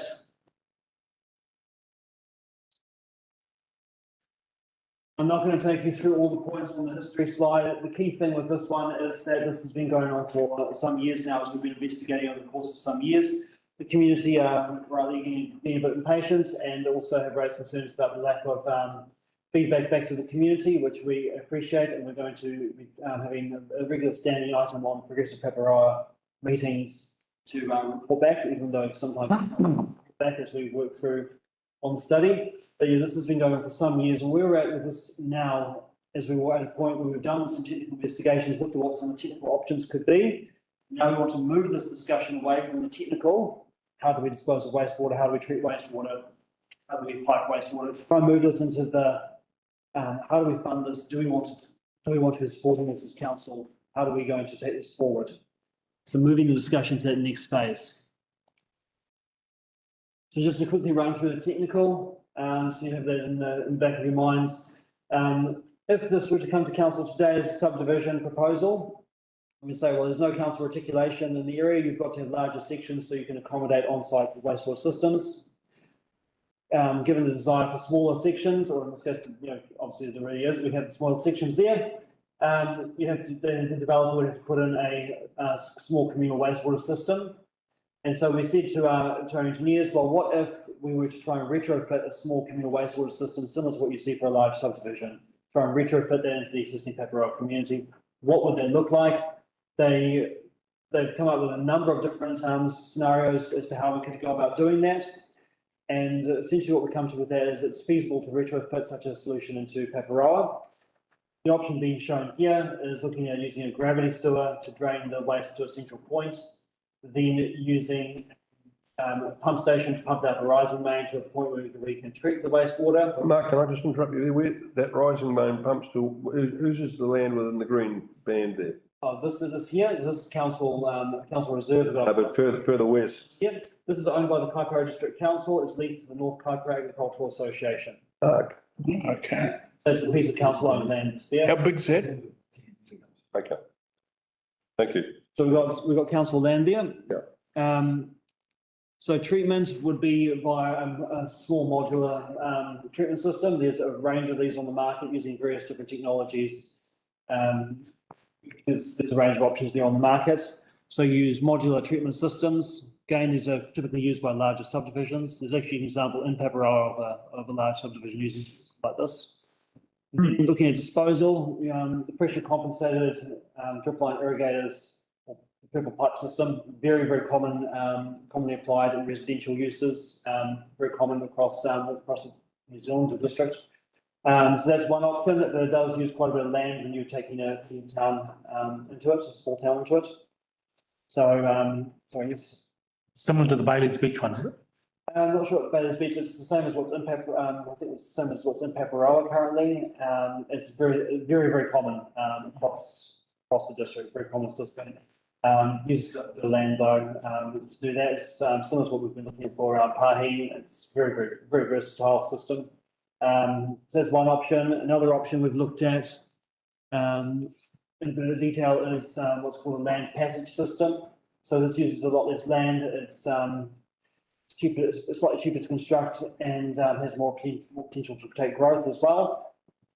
This system, basically what you're doing is you're taking the treated wastewater and you're treating it to a standard where you can put it straight into the river, get a resource consent to put it in the river. But because no one likes the idea of putting wastewater into a river, even if the engineers tell you they can drink it, you're tipping into a soakers pit. You're tipping into a soakers pit in the paddock there, but you're acknowledging that in some weather conditions, particularly when things are wet in winter, some of that's going to not soak into the ground. It's going to get down to the stream. As you're creating a passage for it to do that, lined with stones, planted with flax, and on dry day, most of that water will escape into the environment, into the soil, and up into the plants. In wet conditions, begin down towards the stream. But as I say, you've treated that to a very high condition, and your resource consent is essentially a discharge to water. So that's some of the technicalities of it. But moving on, where we're going to from here, there's three things we're doing moving forward this project. The first thing we're doing is we're getting out on the ground in Paparoa and we're working with the affected landowners and trying to identify what are the issues that their septic systems are having and can those be repaired? Can we keep those systems limping along for a few more years? Can we work with those systems? Could we potentially, some sites, we might be able to replace the system with a modern system that's high-tech and can operate in a confined space? Could we potentially look at having a few neighbours maybe band together and share a system? So that's kind of your do nothing or status quo type of an option, because do nothing and status quo is not an option. So that's sort of an option we want to better understand, is of being able to come to you for a decision. Appreciate this briefing, and we don't have all the information here. There's not enough information at the moment to have a decision. Can I start with a question? I'd like to defer to Councillor Vincent, who knows this community really well, as part of my question, but is there options to do short-term mitigation, e.g. if you identify the properties where you've got a major problem, can those tanks be pumped for a year or two before we get more development occurring, which might subsidise what we want to do? And secondly, we as say start seeking direction from elected members. Have we had the necessary discussions with the community there? Because I know they want to do further development around there, don't they?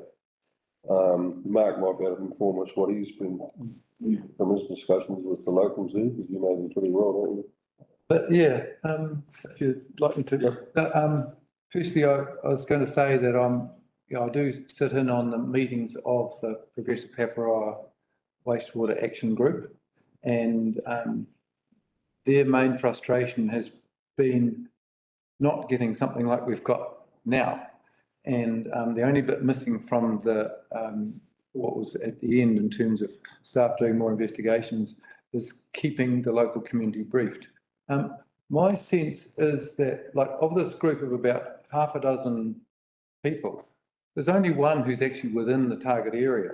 The rest are from the outlying rural areas who are concerned for the future of their community hub. And that's what motivates them. I suspect that there are a lot of people who just don't want to know about it because hard times and whatever the solution is, they cost them money. And so that's a really difficult space to be in, but maybe if it's the council front footing it rather than, or with the Progressive Paparoa, we will get a better sense of the attitude of the local community. And perhaps just to give a specific example to the nature of the problem, those shops in the main street, some of them on sections 400 square metres, and most of the property is building, but they might have just a toilet and hand basin, or a dairy and stuff there as well, which does fish and chips, so there's potential, I mean, there's a number of potential problems there. The council has got public toilets, and that's operated via a septic tank system, but that's another potential connection to the council. But it's also, Mark did make reference to an existing system in the area, and I gather that that's at the Lifestyle Village. Yes. Now, it may be possible to piggyback on that. No, look, there's one of the options we've looked at. The engineer's advice on that is rather than throwing the additional load into the existing system, which is scaled for the load it's getting, you'd be better off to construct another system. Again, there's a modular system. It's not geared to take that extra. I just thought it might have been as a modular thing that it could have been added on to. Yeah, so that was an option staff identified, so we should probably look at. So we did raise that with our engineers, we got them to look at that before, but they found it better to add another standalone system. So Mark, did you say that option 2 was it's also a cheaper option, you were saying, I think, but it's also. It works out slightly cheaper. Slightly cheaper, but it's also the better system for growth. Okay. So we've continued to, my direction to our engineers has been that we want to design something which we can put in for the existing properties that are affected, something which can be scaled up if we need to, if we identify other areas which need to be connected up for compliance reasons, or if there is growth ambition, if we know there's growth ambitions within Paparoa, whether if those take the form of more dense development, or, for whatever reason, if the load will need to increase, we want a system which can be scaled up. So with the modular treatment systems, you can add additional modules. With the gravity sewer, you can add more connections quite easily, and with that has water into it. I guess too that the issue is whether like a long-term solution for growth would be just have larger sections that were able to deal with the effluent on site, but that then is. In that valley, there's a limited area of land that's suitable for closer development, so that sort of has to be weighed up. And but it's. I still feel we're at a stage where we don't have enough information to be giving that direction, because if it is just 3 or 4 problem properties, well then they need to have a solution, and one of which might be a pump out, which would like put in a 10,000 litre tank with a like warning level type things that's got to be pumped out every 6 months or something. But so just to finish the presentation here. So we're doing there's the people that present around understanding what is the scale of the issue currently, and indeed we're looking at maybe a pump out system or something like that, and that'd be a switching sweeper. We're also working with our engineers to refine the cost estimation. So in your report, watching this and listening, there is cost estimates given in the report. We are working to refine these. We believe they may be quite on the high side of things. So we're working to refine that, because we do need to, if we're going to come into a further discussion, this is, a discussion, coming to when we are getting towards a decision, we're going to need to have better information than this. So we are working to refine those cost estimates currently. And the key thing which we're looking to do is start this discussion with yourselves on behalf of your constituents. Because the key question here, regardless of how many properties are affected or how much the cost of pollution is that you've got a reasonably small number of properties affected, a reasonably large cost to resolve the issue, and it's a question of how does Kaipara as a community, as a people, respond to that. In some communities, you say to them, how do we respond to that? They'll say personal property rights, personal responsibilities are important to us, and they should be looking to solve their own problems with their own finances within their own boundaries. Other communities will be saying, this is a solution for government's solution, and this is whereas we're all stronger together if we stand together, and we should be looking to subsidise across the general rate. There's sort of a spectrum of different views on where you could go with that. It's not something engineers can ever answer.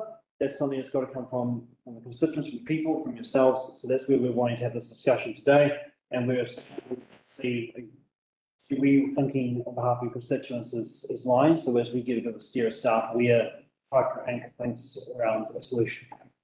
Dr. Mark, so Councillor Howard and Councillor Lambert got questions. Thanks, Mr. Mayor. Mark, as I understand it, we're talking both commercial and residential properties, right? And be even number of both. Not sure exactly how even it's split in here, but yeah, that's correct. It's commercial and residential.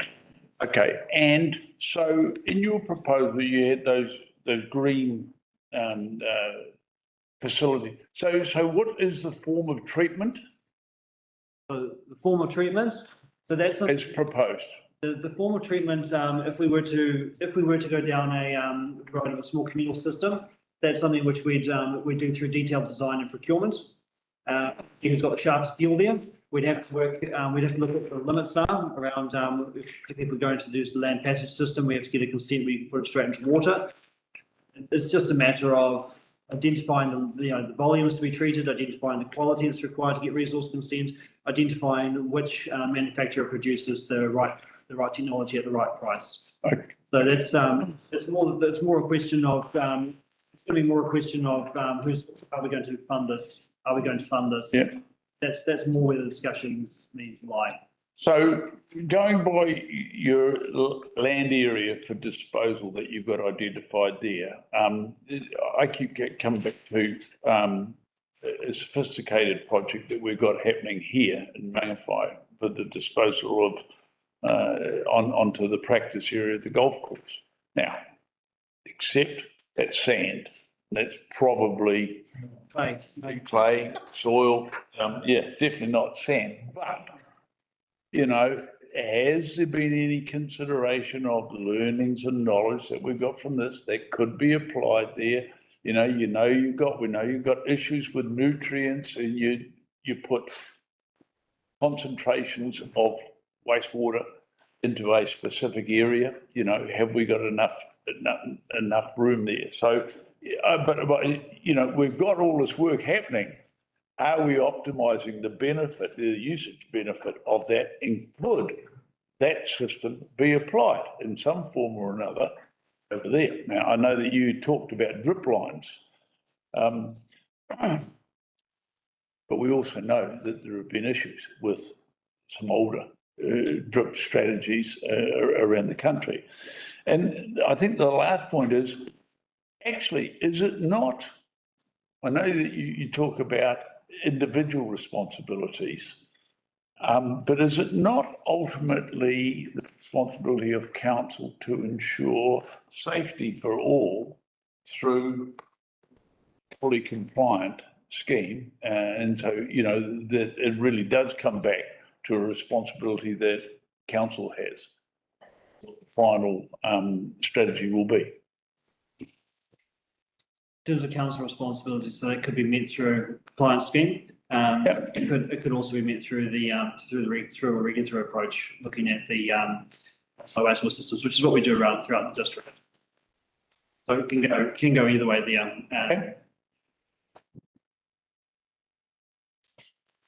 Go. Councillor Lambert. Thank you, through me. I've got three little questions here. The school, it's affected by this? No, the school, the conversations we've had with the Ministry of Education, they like to be connected to a reticulated council system where one's available, although the decision whether to connect or not will ultimately come down to dollars and what we'd be looking to charge them. Their system is currently working just fine, and if it were to fail, they have plenty of land there that they can use to correct that. So the school is not a part of it. We have looked in some of the earlier work around if we were to include them. It's going to be feasible. It makes us bigger, and there's no need to include them. How many sleeping units are involved? Have you done that calculation? Like how many bedrooms? No, we haven't done that calculation. Something key to note with this. So we looked at households, and we calculated our average demand household. Something key to note here is that the use of the building obviously directly affects how much wastewater you're producing. So, and when we plan for infrastructure, we'll plan for the long term, and we have to accommodate changing use. For example, in some properties here that might have one resident living in them, and they'll be compliant. If you test their system, you might find that this is all working fine. If they sell and then a young family moves in there, immediately they'll be uncompliant. Similarly, you might have a commercial premises which might be being used for a second-hand shop, for argument's sake, and might be compliant, and then you might they might sell, and a butcher might set up shop there, and suddenly they're uncompliant because they're producing, they're washing a lot more equipment and so on. So we have to sort of scale the system and plan the system for what the uses will be. It also makes it a bit tricky when we look at, I suppose, the other option around, could we get some of these systems compliant, some of these existing systems compliant? It becomes a bit tricky because in some cases you might, through the use they're currently getting, they might be okay, but that's not going to be a long-term solution for the future of now potentially. So there's something done there as well. And the last thing I had here, I've known it as a Franklin Road subdivision. It's up opposite the school, up to the side of it. That's the green area shown there, this one? Yeah. Yeah, so that's, I think Twin Streams is the proper name. Okay. So Vincent, correct me. Oh, right, okay. And they're, A frame, sort of. yeah, and they've got their own independent collective unit or individual units for each section? Bit of both. So what they've done with this subdivision here, a number of the sections are large enough as per our district plan that they can have on-site wastewater disposal. So they have their own on-site wastewater systems, most probably the purple pipe, I'm guessing. Very standard across the district, right? They've also got a small lifestyle village where they've got smaller sections, people who don't want to maintain a big garden, all that sort of thing. And they have a shared communal wastewater system, and that treats the wastewater to a high standard, and they dispose of that. I think they're using drip line irrigators, and it's on this hillside over here. Underneath the orange bit. And then they've got a reserve field, which is a consenting requirement below that, and then there's a bit of land up there where they could do further things as well. So there's about 30 lots here, isn't there? Not sure the exact number off the top of my head. So it almost appears as though we've got possibly two independent systems running. Yeah, okay. So numerous independent systems, right? So there's a small one in there which is set at scale to those number of houses. And the school's got their one. The school's got their one. Every other property has their own one as well. Okay? Yep. Okay, one last question, councillor Nair.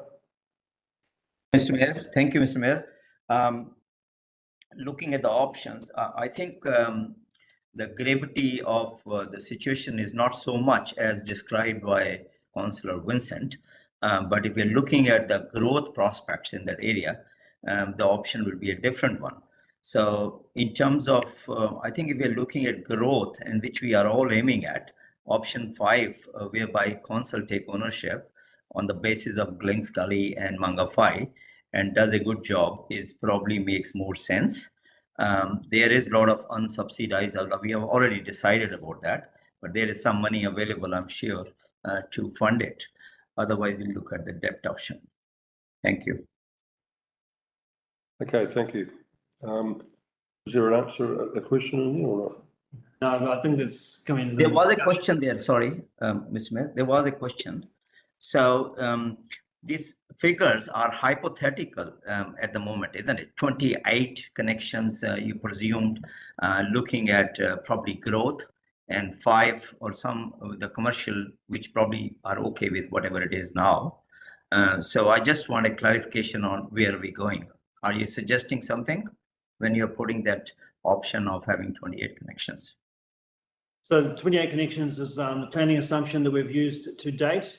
But as per the other piece of work we're doing is to verify exactly how many properties are currently affected. So there's the number is subject to change. It's a high level planning assumption that we've used. Similarly, the cost which is used for those calculations is also at a very high level, and we think at the high end of things.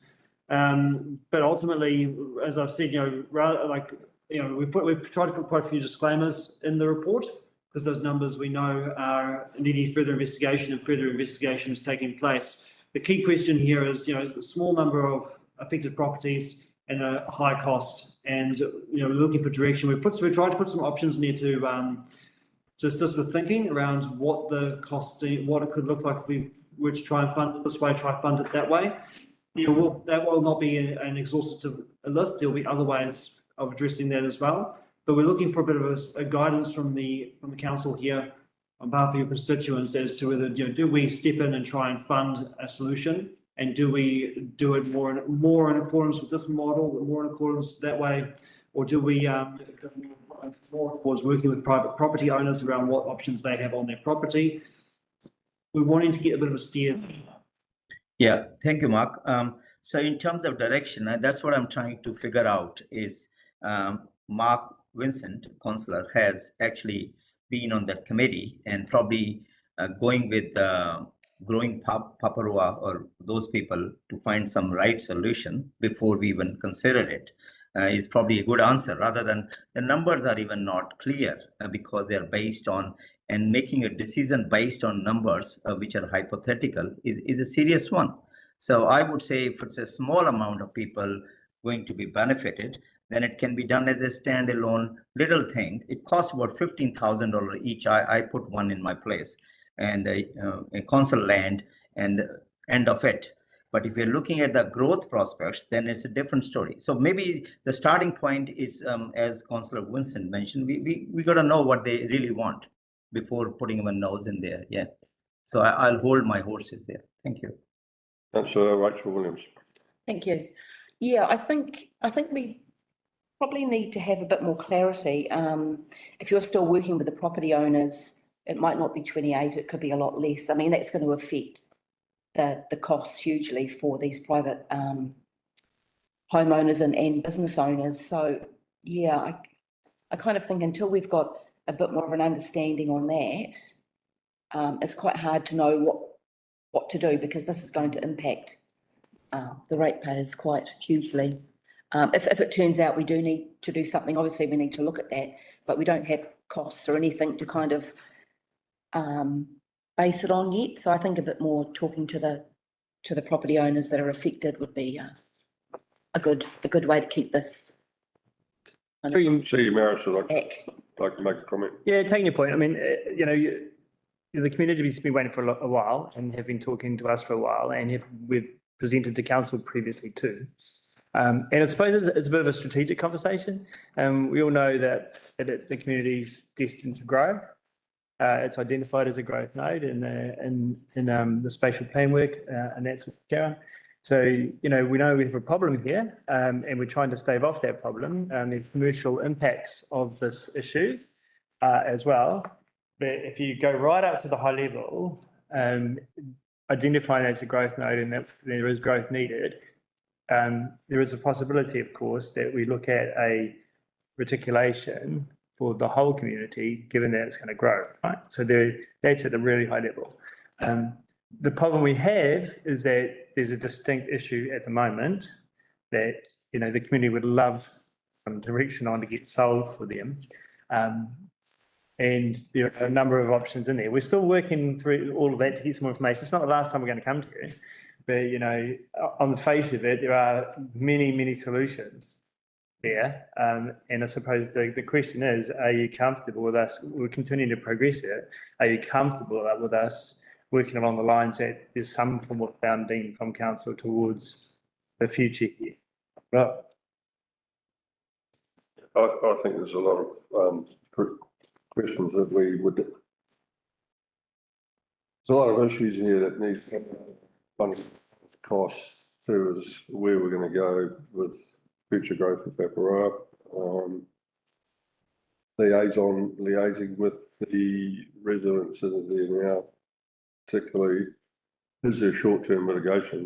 Mark, have you considered the fact that there could be a short-term solution, e.g. pump some of these places? That's what we're looking at the moment, as around the short-term mitigations, but also in these property owners, in the time we've been investigating, do also need to look at managing their system as best as their system can be managed.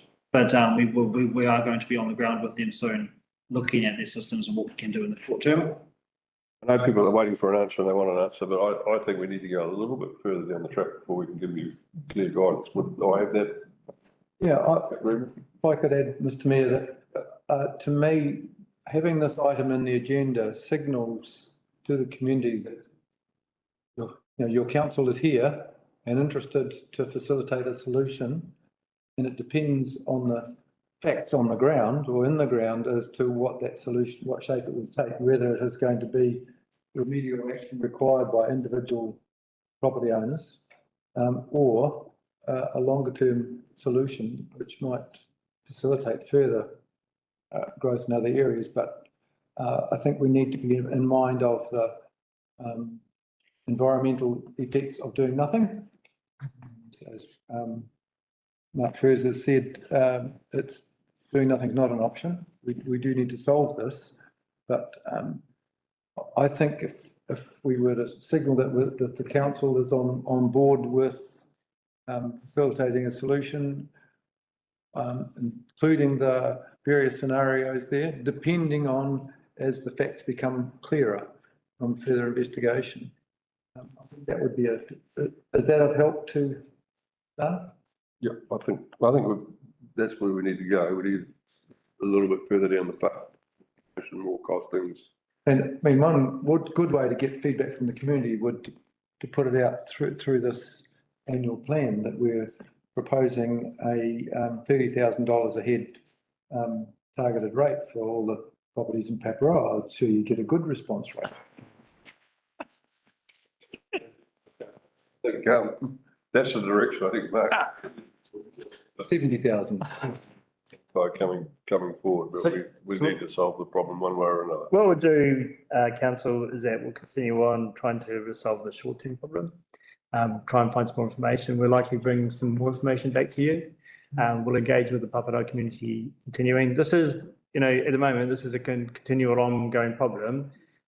We have been, and I don't say this negatively, kicking the can down the road a little bit here, and the community don't have a way forward, really. So we will bring it back fairly quickly with some more information, most possibly, I don't want to put words in your mouth, Mark, but February maybe. Yeah, I mean, it'd be early next year. Yep. Some next year, yep. So we can start driving our way forward here. Thank you, Mr. Mayor. Okay, thank you. Let's adjourn for lunch. We'll take, 30 minutes? Yeah, we're bang on time. 12:20, 12:50, back after lunch, please. 10 to 1, okay.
Back after lunch to this council briefing, 4th of December 2024. Next on our agenda today is the Raupo Canal G new floodgate. We've got Brian Hagan here to present this item. Brian, thank you. Good afternoon, Mr Mayor and elected members. I'm here to report on provide an update on the Canal G tidal gate at Te Kapa Road. Now, there's obviously been some cost overruns that have recently come to light. Expected cost to complete is well beyond our current budget. So I trust you've had an opportunity to read through the report. But at a high level, it's a very complex project. Bespoke design is pretty much a one-off. When I spoke to the engineer, I said to him, well, you wouldn't have designed many of these, and he said it's the only one. And there's no other one in the region and possibly in the country. So it's a pretty unique environment. So I guess we caveat that on the project as it's complex, it's unique, it's a one-off. Hence there are several unknowns in relationship to the ground conditions and in particular the stream bed, the canal itself. So there's a bit of history there in the context. I won't read through the whole report. But yeah, once we started work on site with the contractor, several issues came to light that needed design alterations and had cost implications associated with them, and hence the increased cost. Recently landed and been quantified, and it's ongoing. It's a project that's in flight. It's approximately 60% through at the moment, and planned to be completed by February 2025. So obviously we've got a decision to make around additional funding that will be required to close the project out.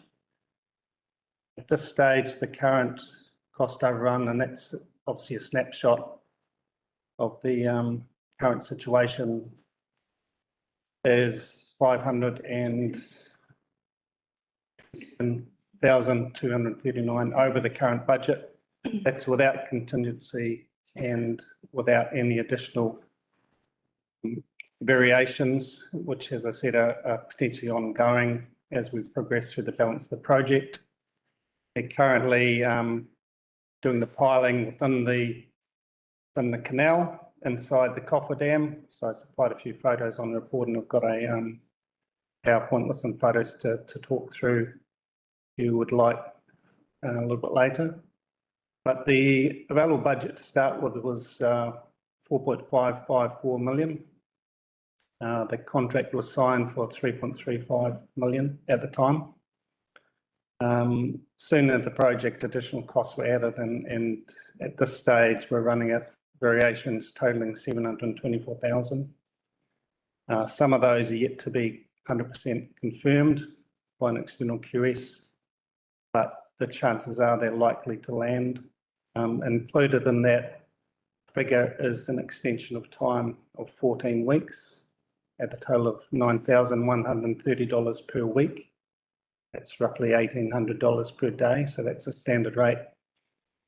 And written into the contract, and as explained in the report, the contract was signed up as a measure and value contract, which allows for remeasure during the course of the project, depending on the volume, quantity, etc. And the contracted rate is then applied to that remeasure, and the cost increases accordingly.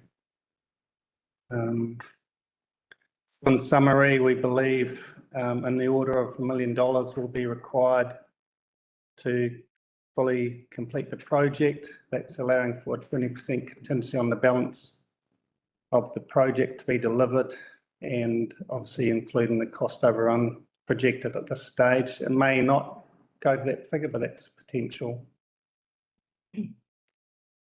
So the next steps really is to obviously seek your approval to increase the budget to accommodate the overspend.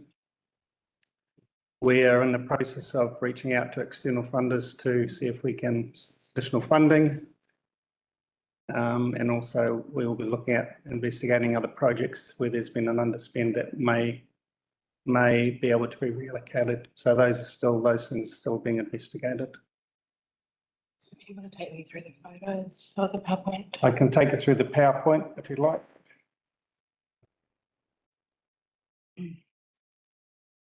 So this is the design currently under construction.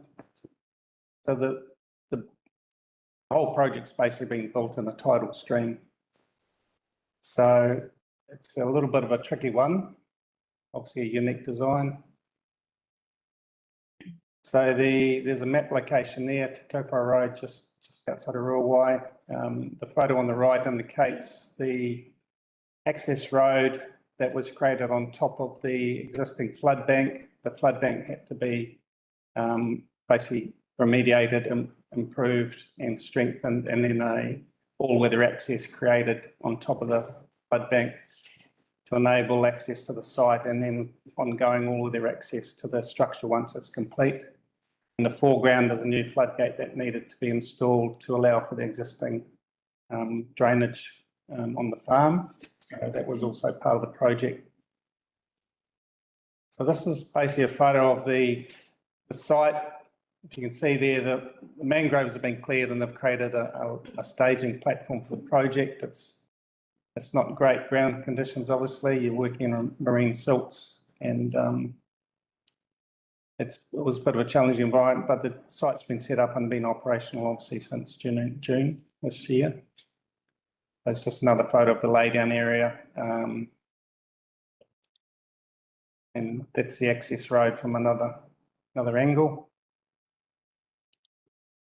So it's a lot of the componentry, because you're working basically on the edge of a tidal stream and on the farm, had to be constructed offsite and then brought in.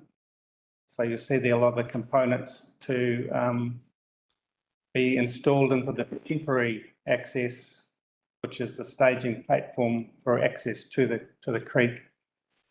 So there's a lot of pre-work required, establishing on-site a laydown area for construction works, obviously, and storage of materials, and the construction of a temporary structural bridge, if you like, to accommodate the works to happen inside the canal. So this is a picture of the sheet piling. They're basically interlocking sheets of steel that create a barrier and a steel frame internally. So that machine is sitting on the temporary bridge. Obviously, it has to be a pretty grunty structural temporary bridge for that to happen. And that's what we call a cofferdam. So within that cofferdam is the location of the floodgate structure. And you can see there, photos just demonstrating that probably 3/4 of the stream is basically being blocked to allow for the structure to be constructed within the stream. That's probably about half tide. So you see at high tide, you can see the water line there on the sheet piling is quite a way up.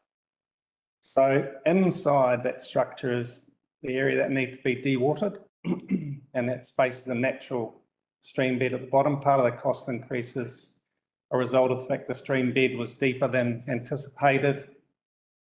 They didn't have any topographical information or geology on the stream bed itself. So this has caused additional work and cost, obviously.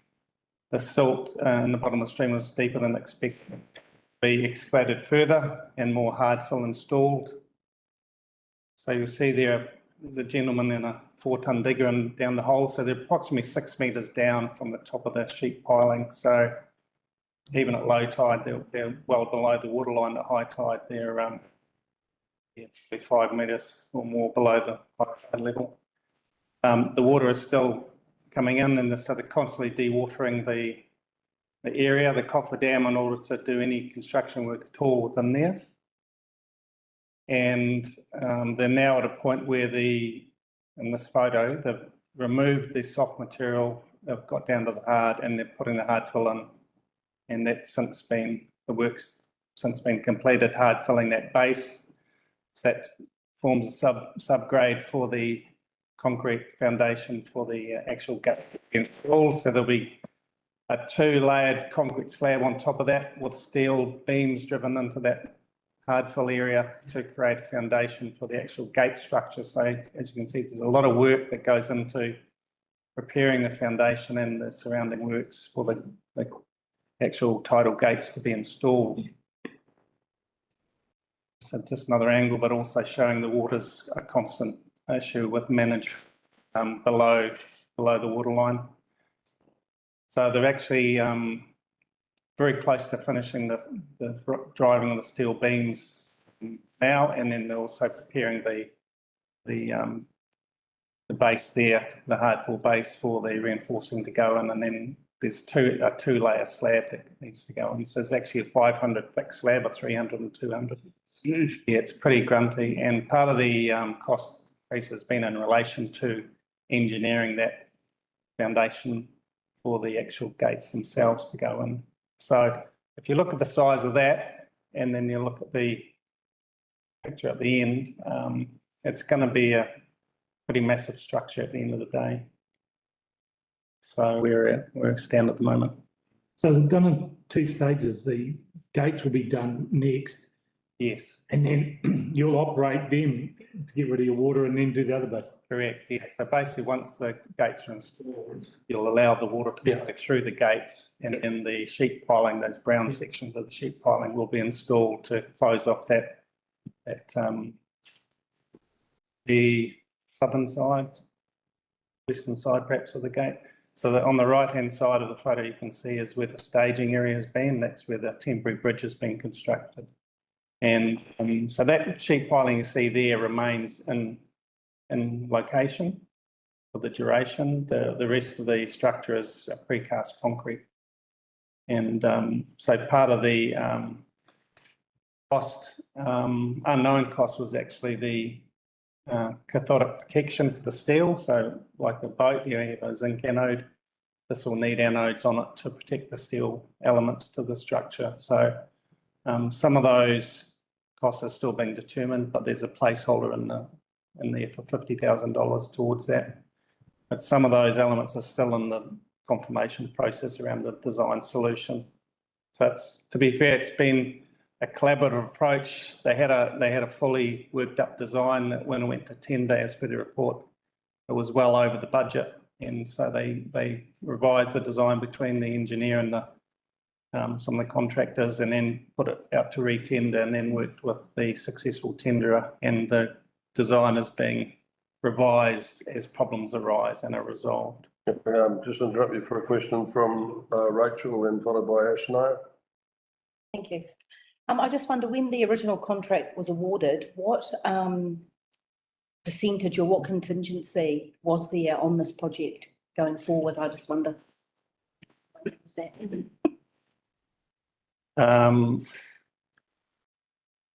The reality is the project manager at the time didn't have a contingency on the contract. So it was proposed that a 15% contingency be applied, but it wasn't actually written into the contract. Which would have covered us. No, it wouldn't have covered it. You'd be close to 30 to 40% over that. Yeah, but I think a project of this nature would be deemed high risk, and it probably should have been approached with a minimum 30% contingency on the project. I just wondered if there was one, but not good. Thank you. Councillor No. Thank you, Mr. Mayor. Thank you, Mr. Mayor. Thank you, Brian. I'm always naive with this big projects. So a very basic question. This sheet thing, is it metal you are having? Yeah, correct. It's sheet steel that's been formed into a shape that will support, self-support, and it interlocks with each other. So they call it sheet piling because you drive it in like a pile, but it interlocks with the one next to it. And you can basically build a structure of any length or shape. Those sheet piles, by the way, are 12 metres long. Yeah. So if you look back at some of those photos, what you can visibly see is approximately 5.5 to 6 metres Yeah. above ground level, but even the sheet piling on the bank they're 12 metres long, so they go an awful long. That's all right. So my question is, this coffer dam, which we having made, is it a new, I mean, are we replacing a floodgate or are we putting a new one in the canal? Yeah, this is a totally new structure. So basically the stream was there undisturbed until we turned up. So you're basically creating something from a tidal stream. Some of the sheet piling will be removed. Yeah. So the coffer dam itself will be removed once the concrete precast structure is installed. And then some will be reused on the other side of the bank to create, those wing walls that create, if you like, a structural bridge, which the farmer could utilise for access to another part of his farm. Yeah, no, that's all good, Brian. So obviously we don't know much about it. The coffer dam probably is required for this structure. So if it's required, we have to get it sorted. But I don't know where exactly it is in Ruawai. I've been to Ruawai Wharf, which was actually unfortunately much broken and probably needs some repairs as well. Unsafe too. Are you close to that or you're far off from there? So if you're travelling from Mangawhai to Ruawai, to Kowhai Road is probably 5 kilometres outside of Ruawai. Yeah. Well, the beginning is distance out of the open road area. Yeah, it's not too far. Then down there. On the corner. An area not a lot of people have been. Okay, got questions from Councillor Lambert, followed by Councillor Howard. Yeah, thank you. Ongoing maintenance of this and sediment control. I'm assuming that the sediment control will be looked after by opening up the gates and flushing out. Would that be correct, or? Yeah, there'll be a full management plan in place for ongoing maintenance as well. So some of those details are yet to be determined, to be honest, and some of the management of that is still in design phase as far as they're talking about rock spalls either side of the canal to help mitigate. The opening and the closing of it, do they have to be done manually or is it automated? Where if we suffer a power failure, are we not going to, please tell me we're not going to have the thing locked open, are we? No, I believe it's going to be a hydraulic mechanism, but potentially with a diesel type, a generator that would facilitate that. But that's, again, some of those details are not 100% confirmed. Thank you, Mr. Mayor. Thanks, Brian. Look, patently, I'm no engineer, but when you look at this, see all that sheet piling, and as you said, some of it's going to stay in situ, so it was always part of the plan. How is it possible that someone could not include waterproofing or securing of the surface of the steel in their planning?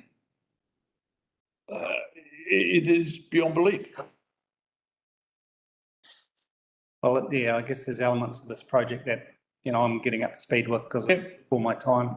I think you're right. It's a valid statement. Those things should have been factored in, or at least a placeholder related to the cost should have been allowed in the project. Basically what the contractor priced on what he physically could see in the design. And there were open-ended elements that weren't clearly defined.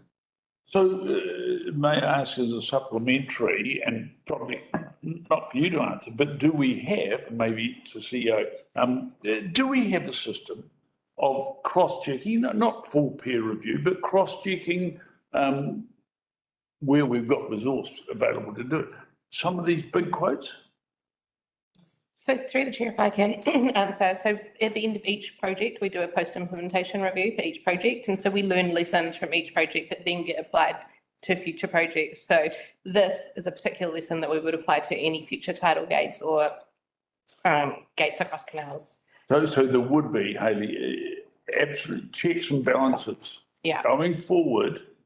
To make sure that those same issues don't repeat themselves across similar projects. Okay, so they're written into council practice and not reliant on likes of yourself and the individual being institute. Yeah, the contingency piece is best practice and that should have happened. But the things like coating the steel, that would come up in our post-implementation review and be applied to future projects. Right. Here's the future. I suppose the other point I'd like to make, if I can, Council, through you, Mr Mayor, is, we've got a new structure now which is designed to help that in this area, and that strategic group and the project PMO and all that sort of stuff. We're designed to reduce this sort of stuff happening. So that's really important to recognise. And we're making headroom or headway in that space as well. The other thing I'd say is, it's 100% funded by central government. And we've seen how with all respect to central government funding, you've seen how it works. They request information pretty quick from us, and applications have to be done relatively quickly to get it done. And then this is, dare I say, I'm not blaming central government here, but I'm just saying that the lack of time to prepare properly does create issues like this in the long term. Yeah. Councillor Vincent. Oh, thanks, Mr Mayor. Actually, one thing perhaps people need to be reminded of is why we're doing this, and that is to avoid the need to have, I think it's 30 or 40 kilometres of stock bank going each side of stream, keeping that maintained to a level that would allow for, like it's just future-proofing the area that needs to be maintained, so that the payoff of all this is to the operating costs for running of the Rialpo drainage scheme should be reduced in the longer term. The interesting question is where the money's going to come from, though. So through the chair, I'm seeking external funding for the remainder. So the Regional Infrastructure Fund, Shane Jones he's released the second round of that, and they're requesting applications for it. So my intention is to apply through that fund. Right here. Correct. However, that has a 60-40 co-funding split. So KDC would be responsible for funding for 40%, which is $400,000 as proposed in this paper. And hopefully when we bring the paper for a decision to council to cover that overspend, that's how we manage it through that external funding portion. Whether or not KDC is paying through for the 400,000 through general rates or otherwise, that's further investigation we'll need to do. The Rialpo Drainage Committee members will be interested in that. Absolutely. I do see it's that's going to be an interesting question should it come to that. Dan, through the chair, so Mr Mayor, just to let you know, we are engaging with the chair of the Royal Drainage.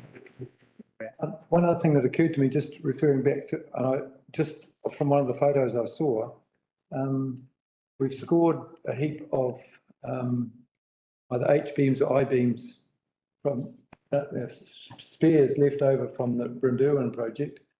Is any of that potentially available to assist this project of relevance? I guess it's not sheet piling, but yeah, thank you. Sheet piling's already been done, so. Yeah, thank you.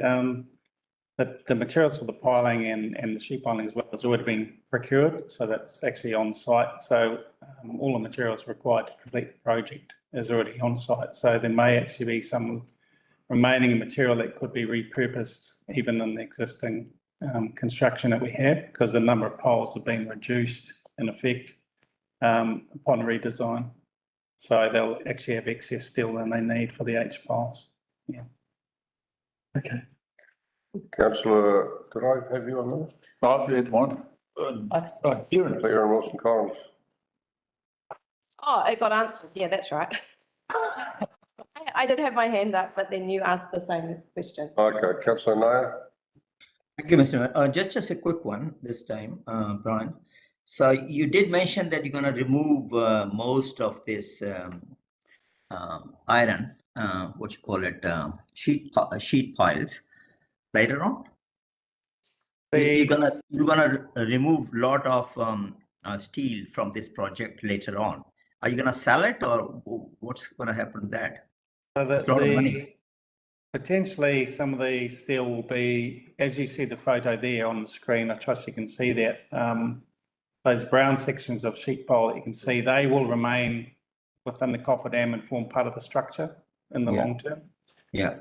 There will be some reuse or potential reuse of the cofferdam materials. So potentially, obviously, there's another project proposed for Canal K. So potentially they could be utilised in the construction of that. Okay, that's awesome. That's what we're thinking at the moment. Okay. Awesome. Thanks for that. Yep. Okay, thank you, Brian and Hay, for that update. I think that's sufficient. Yep, thank you. Thank you. Government contributions, council review 2024. Catherine O'Water and Virginia Smith will present this item. Mr. Mayor, we've got Catherine online. Just get to the business. Catherine, can you hear us okay? Just confirm. Yep, can you hear me? Yep. Loud and clear. Great one.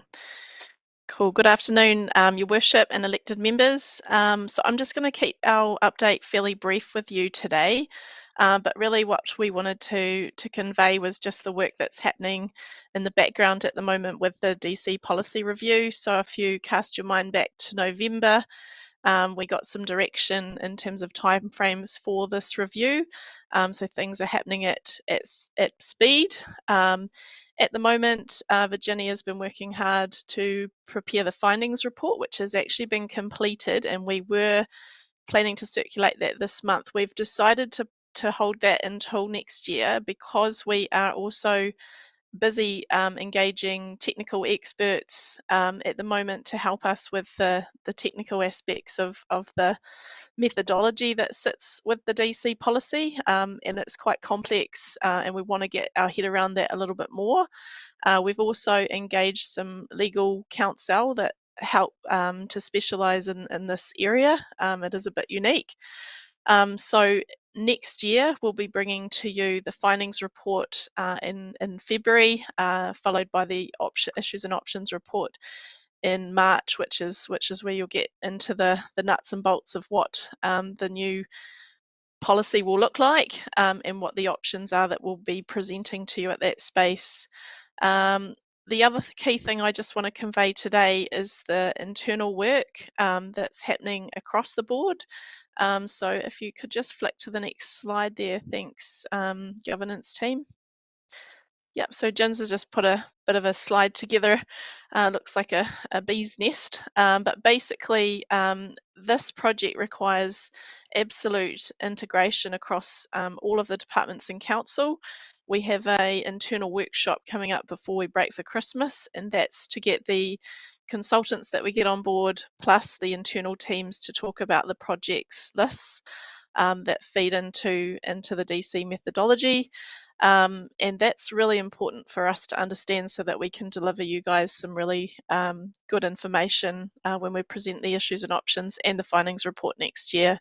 So that's happening soon. And next slide, I think we had one more slide there. Yep, so we've kind of talked about that. So I guess really today, are there any questions on what's happening in that space? Has anyone got anything they're really concerned about or would like to ask? Okay, any questions? Councillor Erin Wilson-Collins. Just a clarification, thank you. Just so the first slide with the dates on it, so we've got the finding reports coming on the 4th of February and we'll be having a workshop around that. Yes, then the options report on the 26th of March, that's a council meeting. Can you just run me through what that means? Yep, so the findings report will deliver you at a high level all the things that we've sort of found wrong, I guess, with the policy, and it steps you through the legal aspects as well. We'll talk to you about the methodology and things like that in that as well. But the council decision in the issues and options report will be, a decision on which way we go forward with the policy review. So we'll be seeking direction and a decision on what that looks like at that point, which will be that March council meeting. I feel like there should be a council briefing in March as well. So I'll just double check that with Virginia in terms of our time frame, but I think that has been scheduled as well with you guys. Okay, thank you. Thank you, Councillor Williams. Thank you. Hi, Virginia. I just wondered if elected members have got, sorry, not Virginia, Catherine, sorry. It's all right. If individual elected members have got perhaps some ideas or thoughts on other things that could be included in a policy, or to check out if they could be included, would we be best to email our thoughts to you prior to this? Well, look, I think there's going to be a fabulous opportunity in the February briefing, but also in the option where we talk through the options. So it'll become a lot clearer when we step you through what that looks like. So if you want to send things through before that, that's fine. We can keep that, or you can just save it up. But I guess the key things you'll be looking at is there are some different options for development contribution methodology. We've been talking to Whangarei District Council about what they do. We've been looking across the board at what other councils do, and we want to share all that information with you. So whether you want to wait until we deliver that package of information, Councillor Williams, it's entirely up to you, but we're happy to receive anything before that too.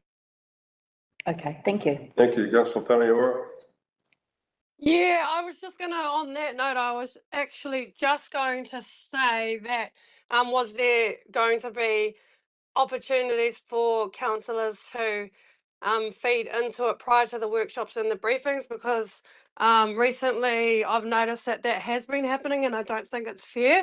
So if you are suggesting that councillors can forward their feedback ahead of time, then I would appreciate that is just held and not used to develop, unfairly develop the policy before other elected members have had an equal opportunity to feed into it as well. Thank you. Thank you, Councillor. I think just one way. Sorry, Catherine, I'll jump in here. Just one way of doing that is to copy all your colleagues in, so that you're very open and transparent about your feedback. And of course, we report the feedback received from elected members to the briefings and the decision making as required. So. As long as you don't copy everyone and saying thanks. Okay, thanks. Okay, any further questions of Catherine before we move on? Thank you. Okay, thank you, Catherine.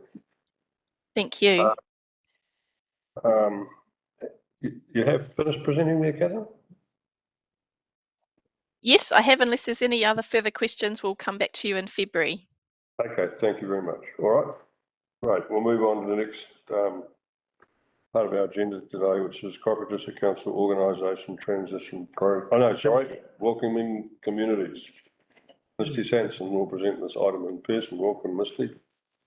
Hi everyone, lovely to see you all.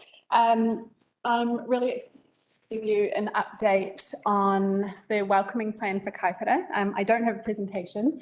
I'm taking the report and the plan as read, but just before we get into questions, I just wanted to give a little bit of context behind the rationale for some of the activities and how the plan will be implemented.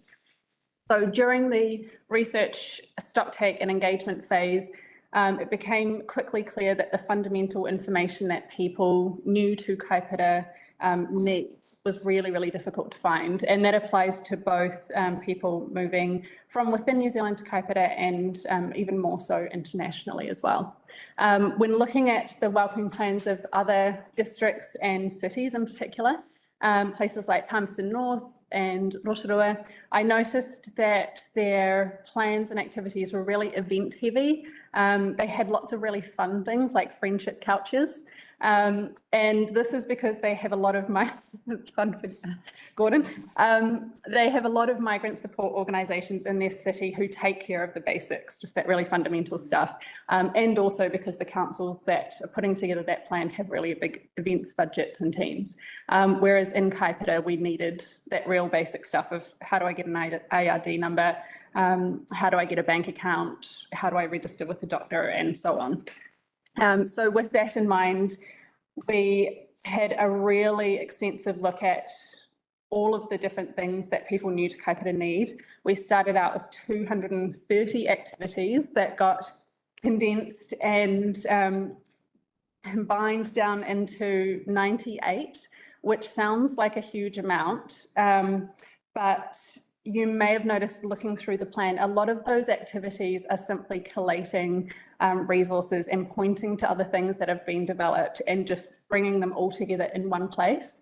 And that will be on the standalone website that we're going to talk about a little bit later. So within that 98, there are 62 activities that are solved, solved but sort of held really easily by the website.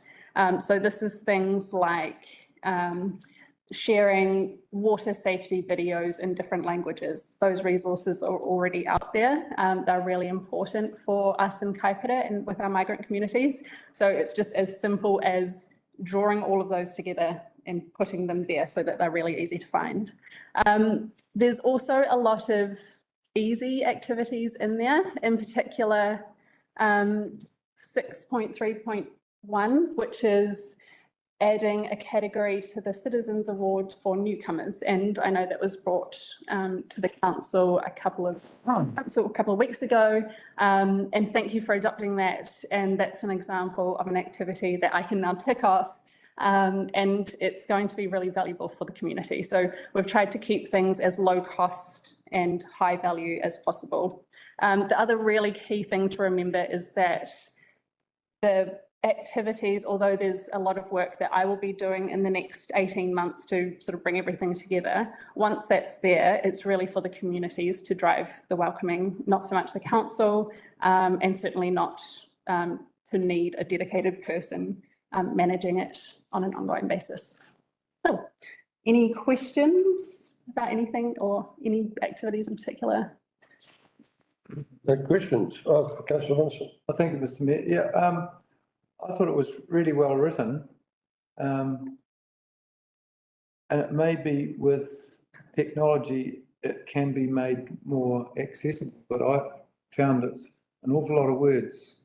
And if there was a way of somehow, it might be a matter of how it's organised digitally so that at the top level, like your inquiry gets channeled through to greater and greater levels of detail should you need them. But otherwise, it's just an awful lot of stuff for say someone just wants a quick answer about registering their dog or whatever. Yeah. If they can get to questions quickly and easily. Yeah, that's good. And to be perfectly honest with you, the report that you see in the welcoming plan, I don't really expect people to read that other than. That's not the plan. That's yeah. The welcoming pack. That's the plan. Yes. The welcoming pack. Yeah, exactly. So we do have a really simple online welcome pack on the council website, and that has a couple of those things like, you know, where can I walk my dog? How do I pay my rates? That kind of thing. And so that's an example of something that we'll expand out, and in particular, expand it out to international migrants, people new to New Zealand, because at the moment it was just really quick and catering for people who are coming from elsewhere in New Zealand. So yeah, they wouldn't look at the plan to find that. They would find that, as I said, much easier. The information will be much, much clearer and easy for them to navigate. Thank you. Further questions? I have a question, Mr. Mayor. Lambert. Hang on, Councillor Lambert, followed by Councillor Nair. Does friendship count? It won't come back. So it's something that you'd usually have at a library or a museum, and the idea is, you know, someone sits on the couch and someone else comes and you have a look. Yeah, that's what I thought. Yeah. That's good. You know, we want one in Dargaville, and I'll. Okay, Councillor Nair. My imagination was getting out of control. Thank you, Mr. Mayor. Misty, thanks for that. Just a clarification or question. You did mention somewhere the international migrants are coming to Kaipara, and they are like 50% or something like that. I'm just, where do you get that from? Because I haven't got any international migrants coming directly to Kaipara. They land up in Auckland. So what's the criteria there? Yeah, so that came from Infometrics, and they've just obviously updated a lot of their information. So a lot of the international migrants are most often coming to Dargaville. So for example, Silver Fern Farms is a huge employer of international migrants, a lot in agriculture, obviously seasonal work, and also Taraiti. A huge amount of the caddies and workers out at the golf course are international migrants as well. There's a lot of professionals in the area that come through. So yeah, it's a lot, and you'll see in the graph it's been 2023 in particular, it was almost equal, which was a lot, and it's sort of gone away a little bit now, so it'll fluctuate. But yeah, does that answer your question? Oh, it does. It's just that I don't know what is classified as international migrants. If they are seasonal workers, they just come and go. They are not here forever. And Dargaville gets lots of them. Yeah. Seasonal, same with but anyway, that's what it is. Thanks for that. And hopefully we offer them some better treatment than the locals, is it? Yeah. Thank you, Ms. Lee, for presenting that. Great, thank you. Item 5, Kaipara District Council Organisation Transition Program Update, August 24 from CE Jason Merritt. Thank you, Mr. Mayor. I won't take too much of your time on this one. I just closing the loop more than anything. As you are aware, Sarah, the transition manager, has left now the organisation and has started in her new role. And by the way, she's enjoying it down in Palmerston North. Actually, a big loss to us though. The transition to the new structure is now complete. That doesn't mean all the work is finished though.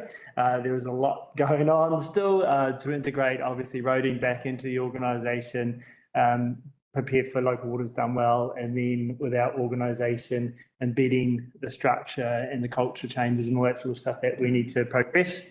And a lot of that's going to be done through my objectives, which the committee set for me as well. So that will become a mechanism through reporting.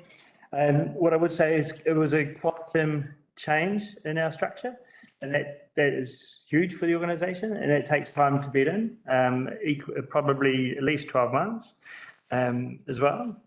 We started a bit of a culture review as well, and the first there was the engagement survey that I've done with our people. The results at the really high level have come out at 47% engaged. Now that's a drop of 17 points since the time prior to the structure, prior to this last year and what's gone on, actually. Key themes from our people is that they're working really hard. They're trying to do as much as they can, but there are certain levels of stress amongst our people as well. And, we're really looking forward to a Christmas break, is what I would say there as well. So, effectively, this is kind of the final transition report. I'll be, as I see, reporting my objectives via the Remuneration and Development Committee as well. But just to give you a sort of a snapshot of where we are as an organisation, we're at 175 employees. It's 165 FTE, which is lower than we thought at the moment. We are currently focused a lot on recruitment, and you'll know that with the recent announcement with the GM. We still have 14 vacancies to recruit too, so that's why you'll see a bit of a differentiation in the remuneration budget for salaries. We're going to put a hold on recruitment now. I mean, there's no point in December and January. People are out enjoying the Christmas breaks.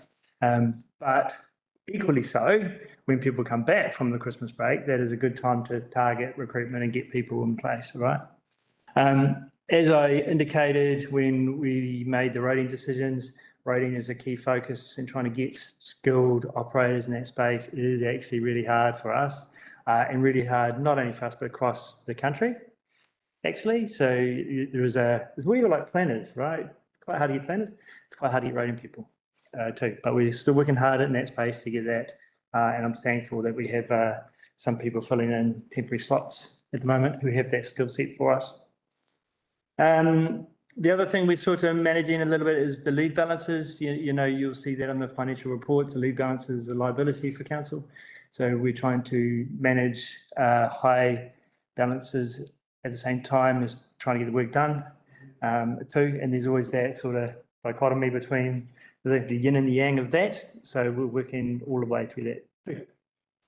I suppose that's pretty much what I wanted to sort of summarise today. I know we've got the Remuneration Development Committee next week as well. So happy to take any questions, Mr Mayor, as I see Anna Number and Murray Turner. Yeah, any questions of C.E. Maris? Okay, all right, thank you. One there, Smash. Yeah, thank you, Mr. Mayor. Thank you, Jason. So we still have some vacancies, 14 you mentioned, right?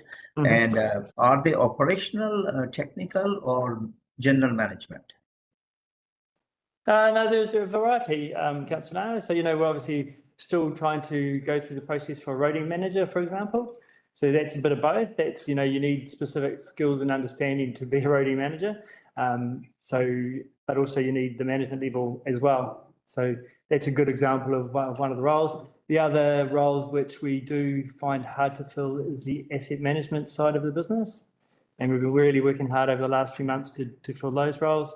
We will probably, they're the kind of roles we can't afford to leave vacant for too long. So we might have to fill that with consultants at some point to get that work done.